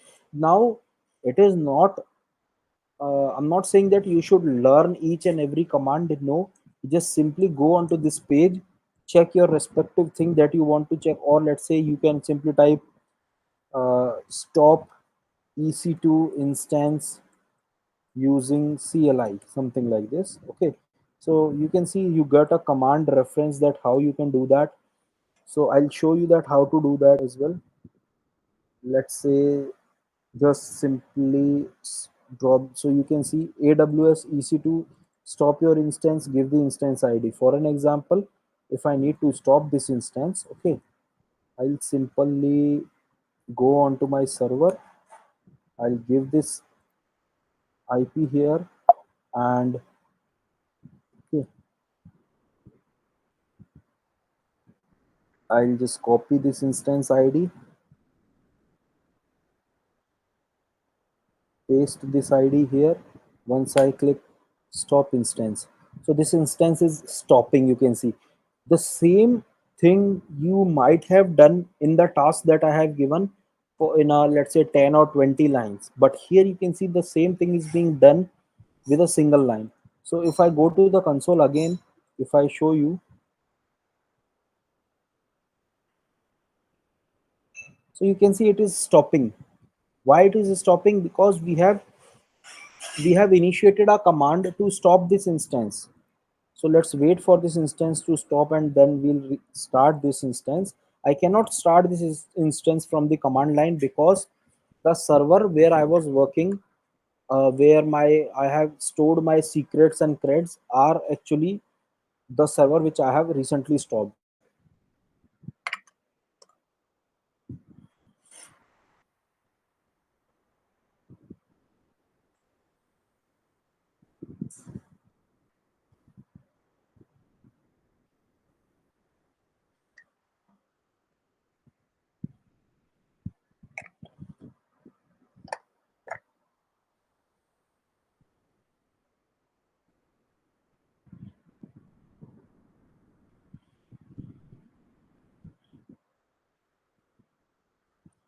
So now you can see my server is started,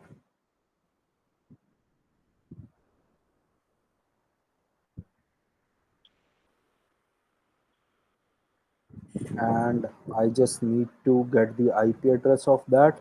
Okay, and let me just,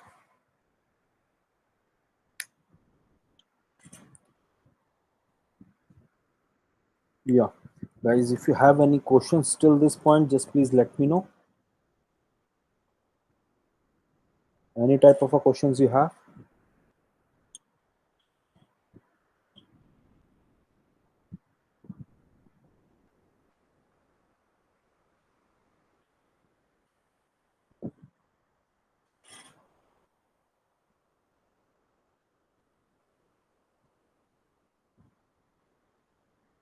Okay, if no questions, I'm giving you a task. Okay, create a AWS CLI user with name Groovy Test, and configure the AWS CLI for the user from your local system. Make sure the user should have S3 read permission only. So this is a task you need to perform. If anyone want to share their screen and do this task while sharing their screen, I'm okay with that as well. Or if you want to do it locally on your system, do it. I'll give you 5 minutes max for this task, but because it is not going to take more than that.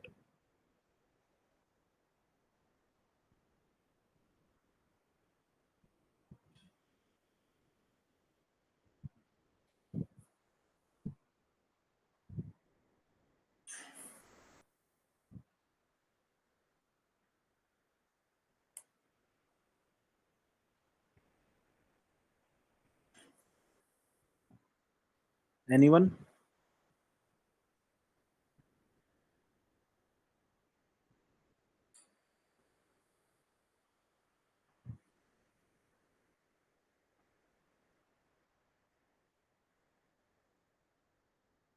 Guys, if you are not able to understand anything, you can ask your query once again.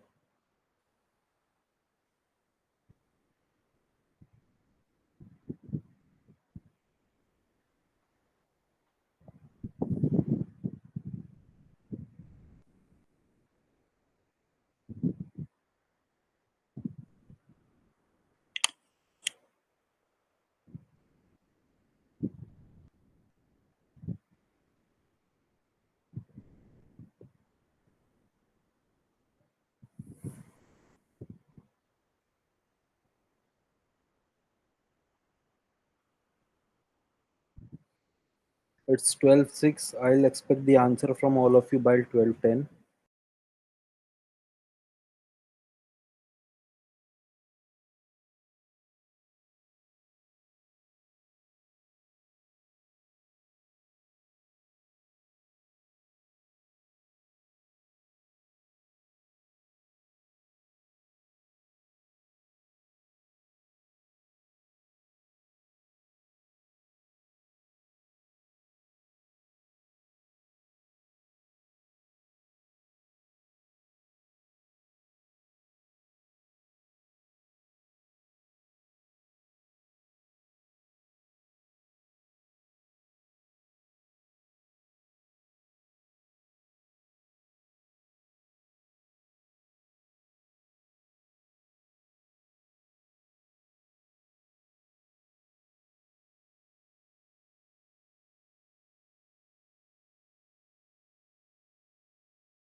Okay, guys, time is up. Anyone able to complete this task?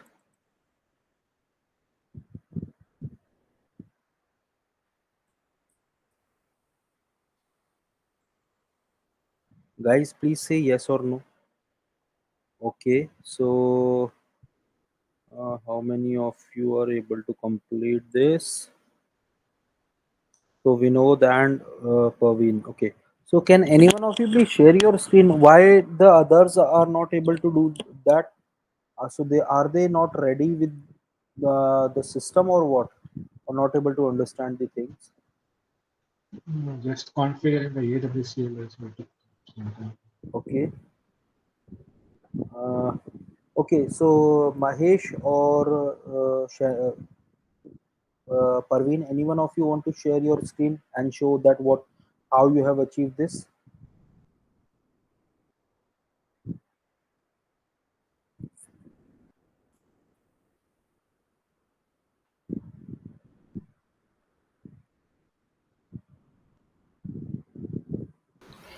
Because I have just created this test user. Mhm. So have you configured it also? No, because I was just doing it. Guys, anyone facing the issue, please let me know.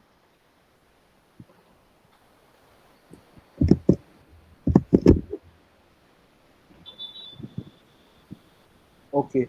I hope that all of you, because I'm not getting the respective responses, so I'm just proceeding ahead. Okay. Uh, okay.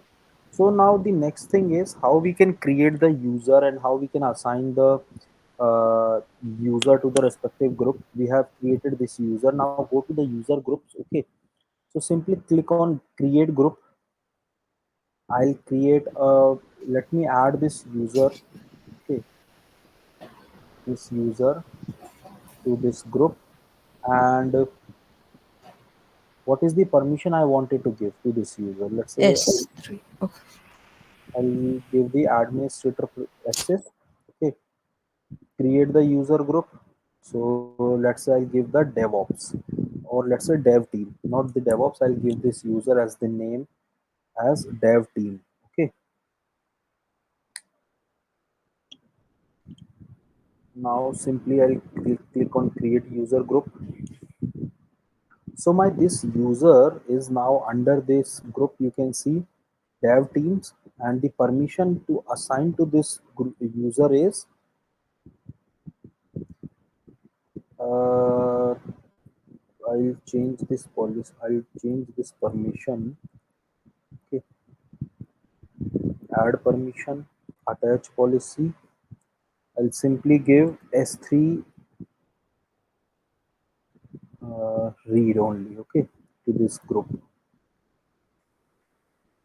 Now this policy is given, and I'll go to my user, and there you can see the policy is given to the user is, you can see now we are getting an alert related to the user is a part of the group. I'll simply delete this one. Okay, now let me just show you one thing. Let me just re-log in. Okay, I have this user group there. Why this user? Okay, add user, this one, add user. Okay, if I go to the user, this is a part of one group. Now what I'll do, I'll try to log in into the system once. Okay, I'll try to log in into the system once. Let's say this is my user. I'll simply sign out and then try to relog in.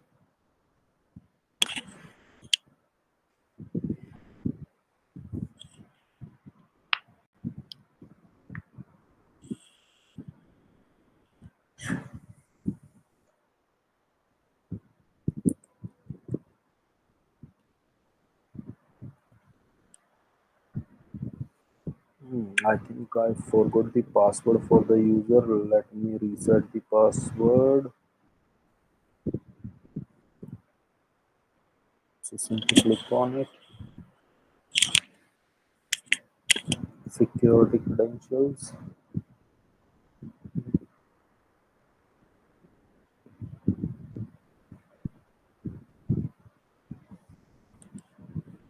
reset the password, custom password. I will just give.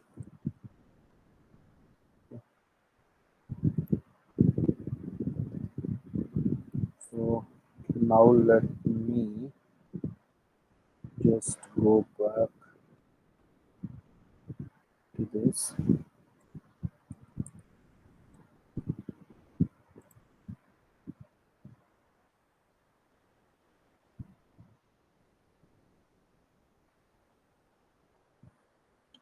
Okay, now I'll simply go to this user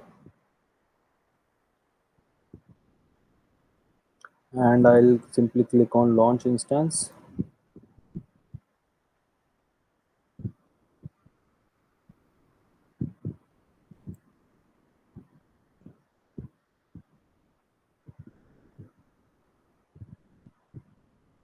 I'll change my reason also. I just wanted to show you one exercise that is going to clear your most of the doubts related to the user and group management. Okay.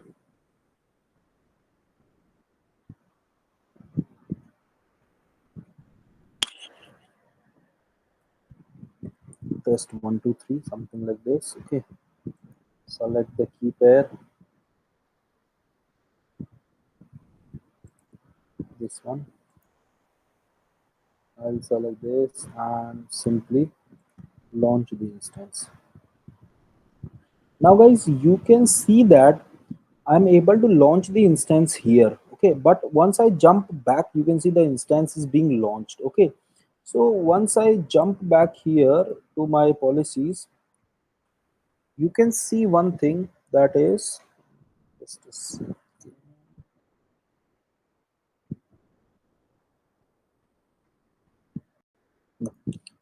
So you can see one thing here is that my this user, okay, my this user was having the permission of admin and the read only. Okay, but on the other hand, my this user was also having the permission of but this user was the part of the group dev team, and this dev team group was having one permission, okay, which is the Amazon S3 read only access. But my user was able to read the EC2 instances, or was able to create the EC2 instances. So it means that if I talk about the precedency of the permissions, okay, this question can be asked to the interviews. Precedency of the permissions means user and group. So this will have always the higher precedency,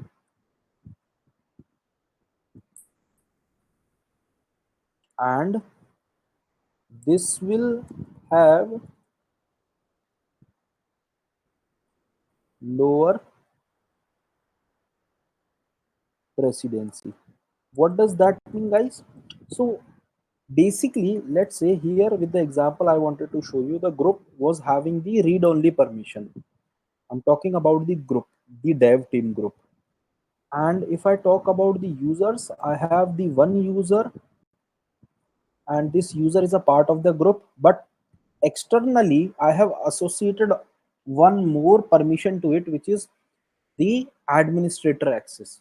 So now what will happen, because this user is having explicit permission associated to it, so the explicit permission will have always the higher precedency, means the user can use this permission, okay, but he can also use this permission. Why? Because we have explicitly give this specific user a special permission. On the other hand, if we have other users in this group, dev group, which only have this Amazon S3 read only access, they don't have any explicit permission, then what will happen, those users will invoke the permission of the group, that is Amazon S3, and can only view the buckets. They cannot perform any other operation. So do you have any questions on this, guys?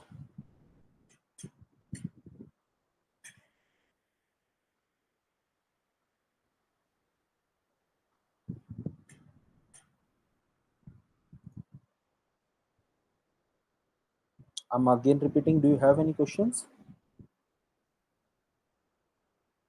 Yeah, because one question. Yes. So this user group is having S3 read-only access. Mm-hmm. So still if the user don't have any access, he still can create EC2 instance or still he cannot create No, it. if we don't define any permission to the user, he cannot do anything. Okay, Okay. but here we have explicitly defined the permission apart from the group, so he can do whatever the permission we have given the group as well as the associated permissions to it explicitly. Okay. Since he has the administrator role, he can create the EC2 instance. So if he only has the EC2 read only, then he can He can only. only read the EC2. Okay. So again, just check this. Always the user, this will have always the higher precedency, means if we give any permission, explicit permission to the user, he will invoke the permission of group as well as he will use the invoke the permission associated to it explicitly.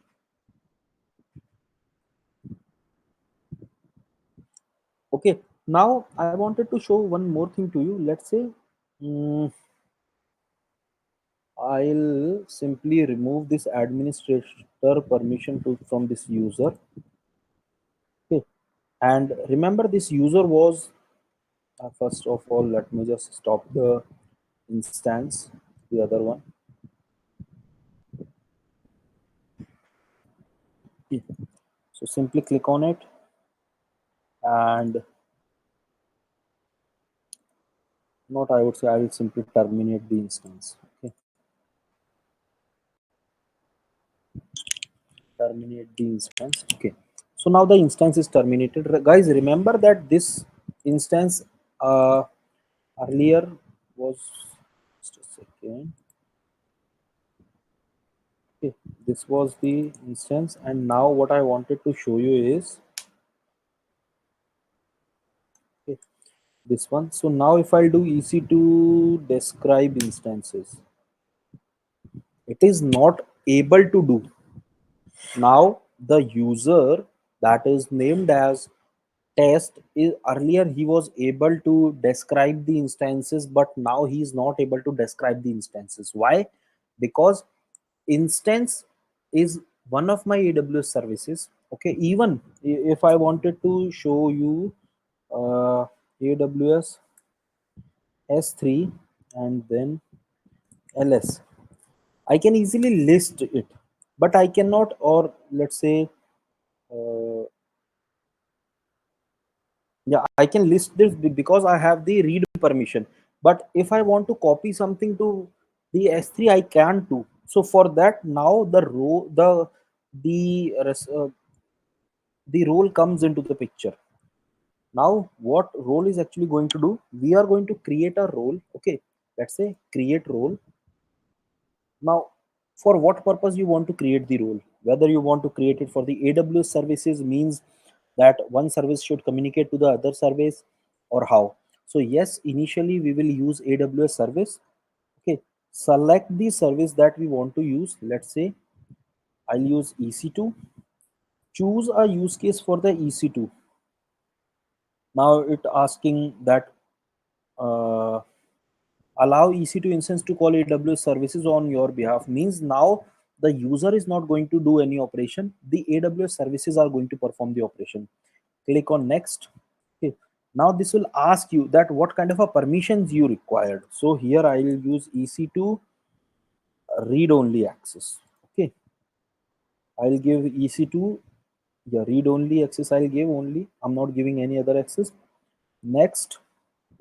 Now EC2 read only. Okay, now you can see here we are getting that service should be AWS Amazon STS assume role, means try to assume this, and here you can see that we have given the read only permission. Now simply create a role. Okay, I have created a role and I have done everything right.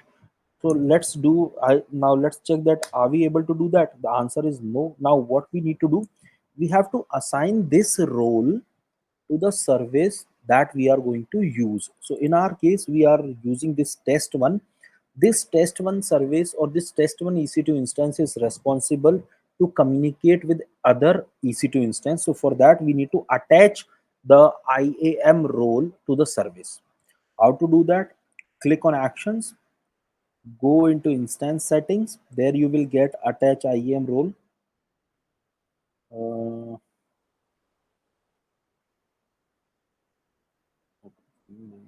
Let me just refresh it.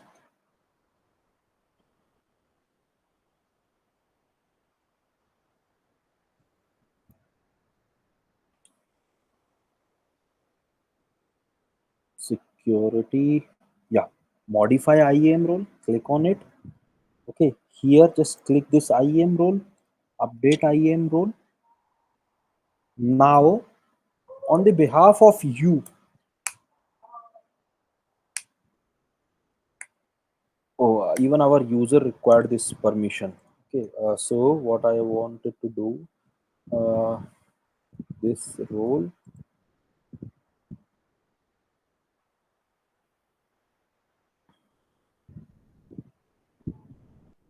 so we can,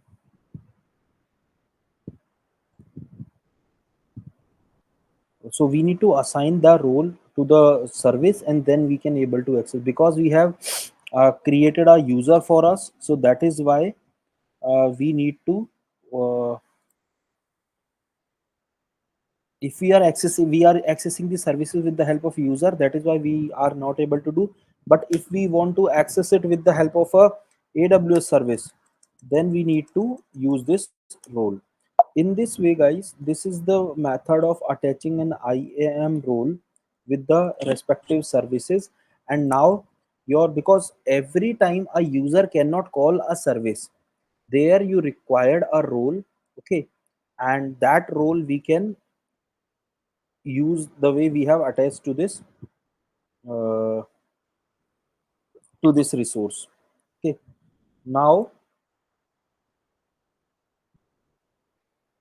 the best example of this I can give, let's say if your application wants to connect with your database, let's say if your EC2 instance wants to connect with one of the database services of AWS, so not only connectivity is required there, you need to assign the role to your EC2 to connect with the respective service. Then only it will be able to communicate uh, with your respective database. Okay, now the next thing here is, how can we copy a data from no, that I'll come to next part. But okay, so here you can see that we were able to terminate this instance. But what I want there, as a secondary measure, what I want that my this instance should not be terminated without the prior confirmation. You don't want to terminate this accidentally. So therefore what you can do, so simply there is a, okay, so let's say once you click on terminate instance, it says that terminate, and because CLI is not going to ask this thing that whether you want to terminate or not, it is directly going to terminate. So forcefully you can mention that you don't want to terminate the instance. So how can do that? Click on actions. Okay, there you have instance settings. There we have a thing that is called change termination protection. So for that, what does that mean? Once you click on it, okay, once you enable it, this one, so you cannot terminate it forcefully. Even you can change the stop protection for that.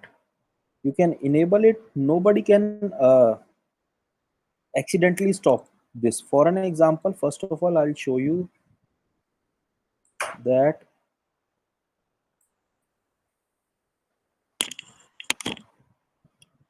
Once, just a second, it's keep on loading.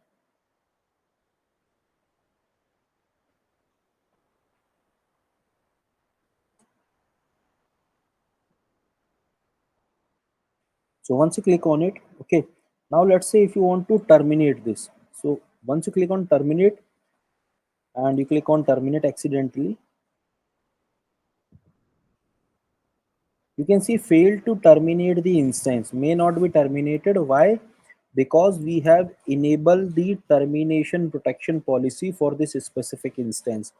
Guys, remember, in the organizations, the servers which are very much critical for you, for an example your Jenkins server, for an example your any of the deployment you are using, or deployment server, or your database server, you should enable this termination protection on those servers, so that those should not be accidentally deleted. Okay. And now if I want to make the things again, change termination protection, it was enabled, you just need to disable it. Now you can delete the things. And the same thing, let's stop the instance. Okay. So you can see that even we cannot stop this instance. Why? Because remember, into the instance settings there was a thing called, which is called change stop protection. So we have enabled it. So once we disable it, now we can able to stop this instance as well. So these are some of the methods that we can implement in our infrastructure to enhance the accidental damages that we can do to our infrastructure. Okay, now if you have any doubt till this point, just please let me know. So because so these things can, I mean, like enabling the termination protection and stop protection can be enabled via AWS CLI also. Yes, it can be done by AWS CLI also.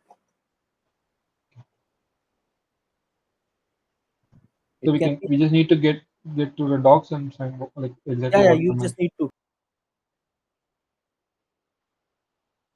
Yeah, you can do it, but you just need to check by enabling the termination protection. You can simply search it. Let's say if I'll click on it, enable termination protection using CLI. Okay, so change the termination protection. You can see modify instance attribute, this one, and disable API termination value when you make it true. So let me just show you. Okay, so this is my instance ID. Okay, I'll simply log into my instance, sudo hyphen I, this one. I'll just give the command here.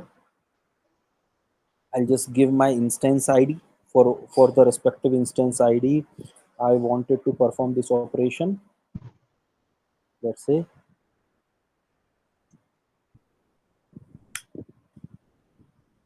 so it's done now. So if you go back here, okay, and if you check this,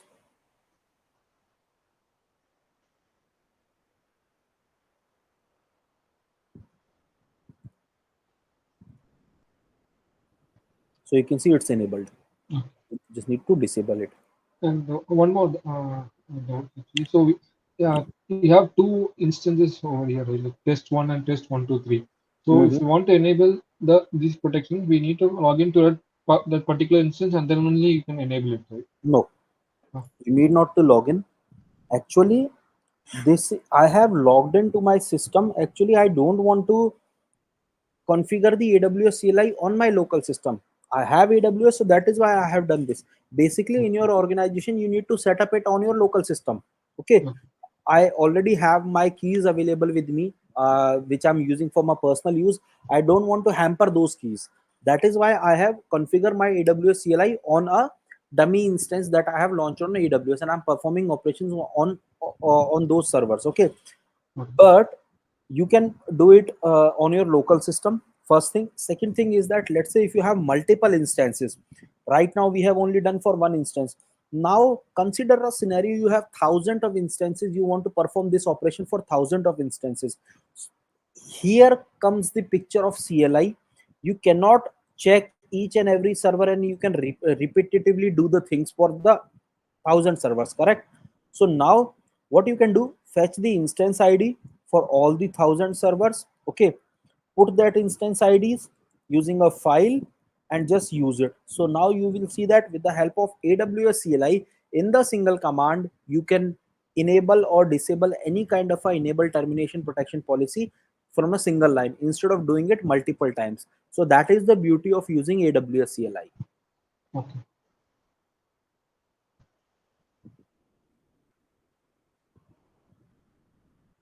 Okay, guys, any other doubts you have?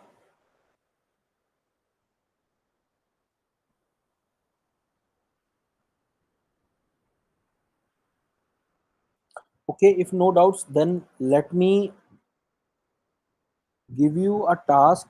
Okay, okay, I'll give you a question here. You need to answer on that. Okay, let's say I have,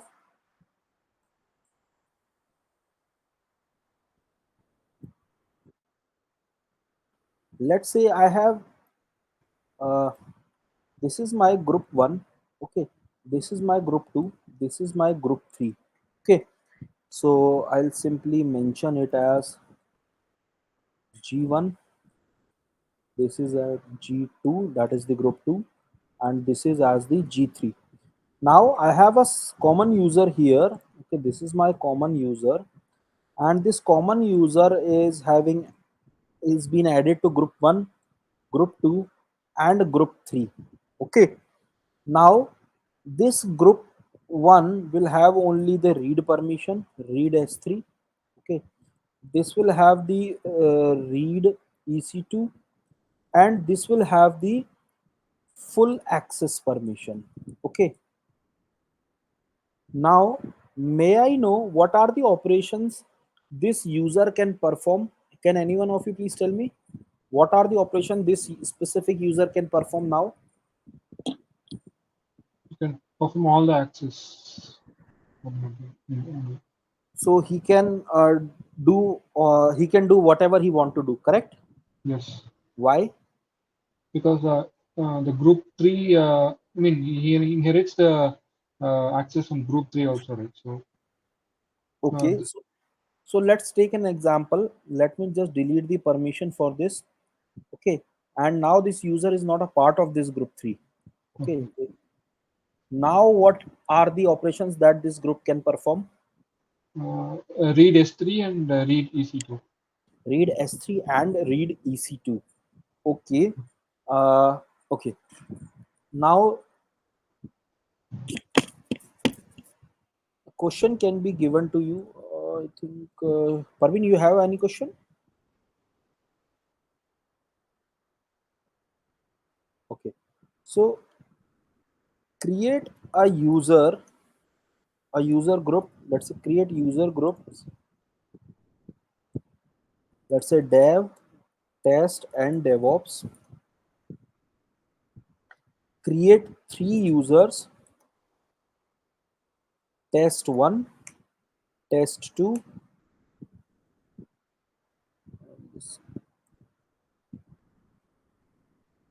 test 3. Assign test 1 and test 2 to dev and, what are they? Yeah, dev and test group. Assign the user test 3 to all the 3 groups, and make sure that user test 1 can read S3 only, test 2 can read EC2 only, and test 3 can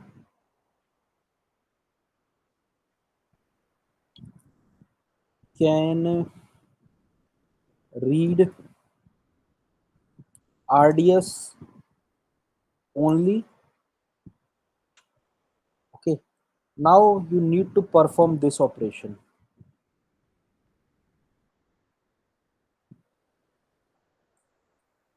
This will be a homework for you. Okay, uh, here let's talk about the roles and policies once again. Guys, remember, these are the default policies. You can see 1378 policies These policies are basically being provided by AWS. But what if we want to create our own policy? Okay, yes, we can create, simply create policy. Now it will ask that you want to create your own policy, or you want to add some permission, or when you click and import a policy, generate a policy, whatever you want. So simply you can use your policy for, let's say, EC2. Okay, now it is giving you all these policies, that this is the read permissions will be given to you. Okay, these will have the all the read permission. Now you can separately choose your policies, that what actually you want to allow or deny. So once you click on this, it will allow all the things. Okay, but once you click on deny and select any of the thing, what it will do, it will deny those specific things only. Let's say if you list actions, if you click on this, or if you keep selecting this, let's say this one, so these operations will be denied for you. Those won't be allowed for you, those will be denied for you.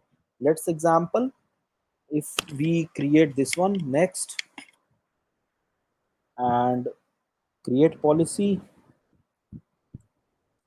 test one, I'll give the name of this policy as test one, this one. Now you can see that under my policies, if I check for test one, so this is the policy, this is the, you can see customer managed policy, means this policy is being created by the customer or by us. Simply once we click on this expansion, you can see that effect deny. Effect deny means, guys, these actions will be denied for this specific policy.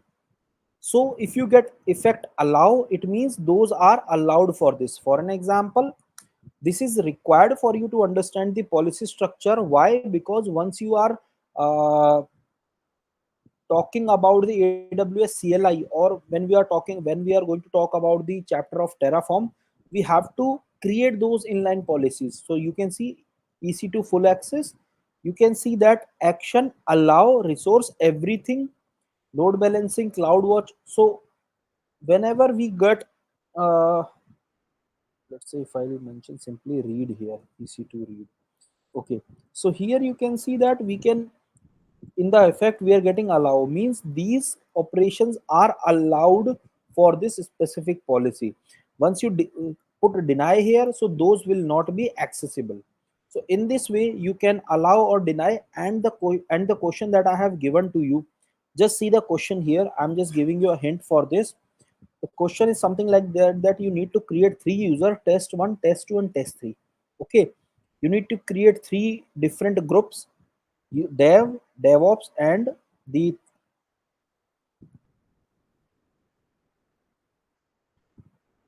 so this is the question. Okay, and you need to create three groups, dev, test, and devops. So for an example, let's say, because you need to perform it by yourself, but I'm just giving you an example what you can do. So first of all, create three groups, group one, group two, and group three. Okay, dev, test, and devops. So let's give this as name as dev, let's give this name as test, and let's give this as devops. Okay, and then you need to create three user, test one, test two, test three. So let's say test one, test two, test three. So I'll simply mention T1, T2, and T3. Okay, now till here we have done assign test one and test two dev and test group. So what we need to do, we need to assign this one and this one to these groups. Okay, and assign the user test 3 to all three groups. So we need to assign this to all three groups, this one, and this one. Okay, now that user test one can read S3. So the policy that we need to give here is read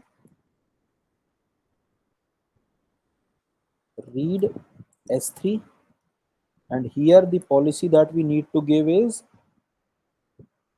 read EC2, read EC2, okay, and test 3 can read RDS only, means he can read RDS only. But the thing is, there is a hack here. I told you to assign this user T3 to all the groups.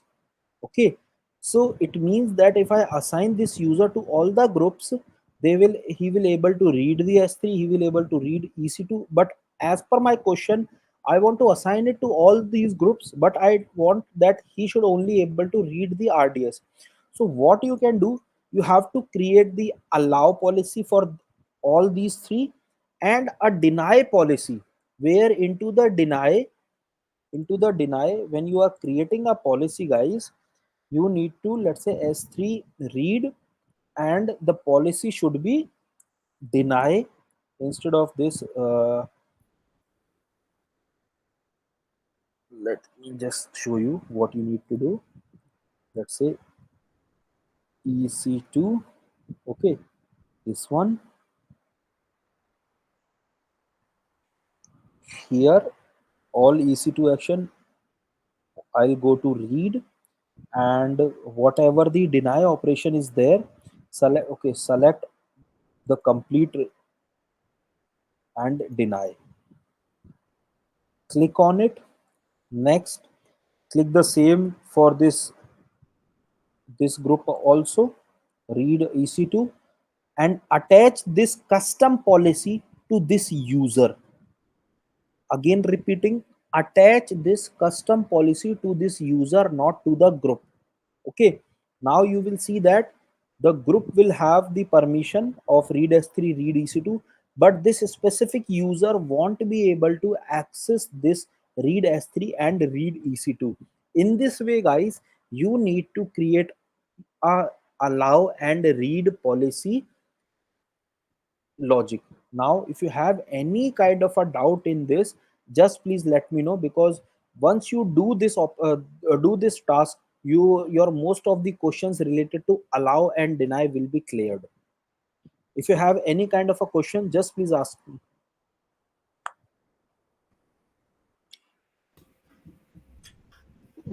Because just one doubt in Umesh, this. your voice is very low. Can you please speak a bit louder? Okay, so am I audible now? Yeah, it's fine. Yeah. Okay, so for this particular task, we should assign one policy for all the groups, and for the another policy for the at the user level as well. Because it is a deny policy for user level. Yes. This is what you are trying to say. Yes. The groups should have three different policies. Group should have one policy for dev, one policy for test, and one policy for DevOps. Okay, Okay. these are the policies. Read S3 for this group, okay, this policy for this group, and this policy for this group. But for this specific user T3, you need to create a deny read EC2 and read S3 policy. That is Okay. what you need to do.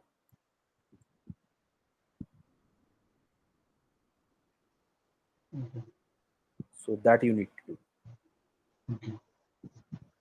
But even though we attach a deny policy separately to a user, so Mhm. since the group has that access, will it not allow that user to inherit the other No, access I as well? told you na that the user, whenever we give any explicit permission to the user, it will always have the higher Okay. precedence. Okay. Okay. Direct policy will have a higher precedence. Yes, direct policies are having the higher Okay. precedency. Okay.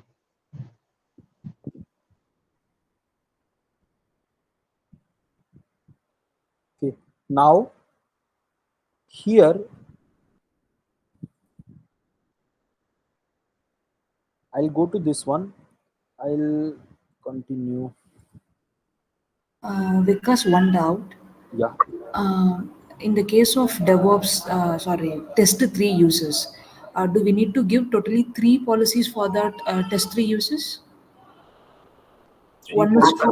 One is for denying the S3, other is for denying the EC to read access, and the third is for providing the read access for RDS. Totally three Yes. policies. Okay, Yes. fine. Okay, okay. Is that possible to apply all the three in a single policy? Yes, you can do that. Yeah, okay, fine. We'll try it. You have to just check for that Ha the ha. policies you need to create. Let's say if you click on the policy, okay, and you are Mhm. creating the policy. So once you select, let's say you select the EC2, Apply okay, policy. Okay. select the respective one, then you can see add more permission, click another one, add more permission. In this way you can go. Okay, okay, fine, Vikas. Done.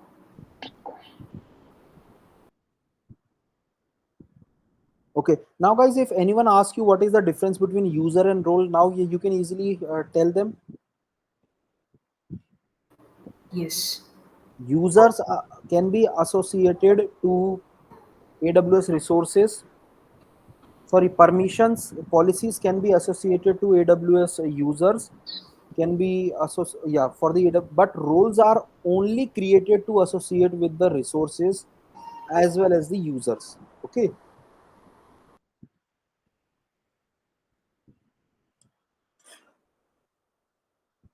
so yes, yeah. So guys, this is all for today.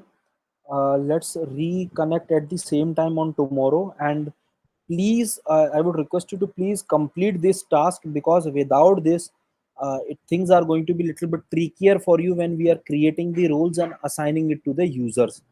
Because from the next class onwards you are going to create the roles for me. I'm not going to, you are going to direct me that how to create the roles and what are the permissions I need to assign. If you want to learn more about permissions, click on the policy.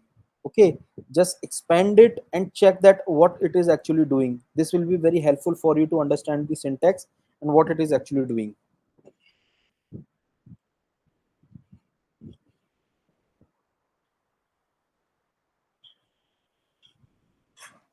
Okay. Okay, so yeah, so if we don't have any questions, I think we can wrap up the call, and I'll upload this notes today only. I think I have missed for the previous class also. I'll update the notes on the portal and you can access it from there.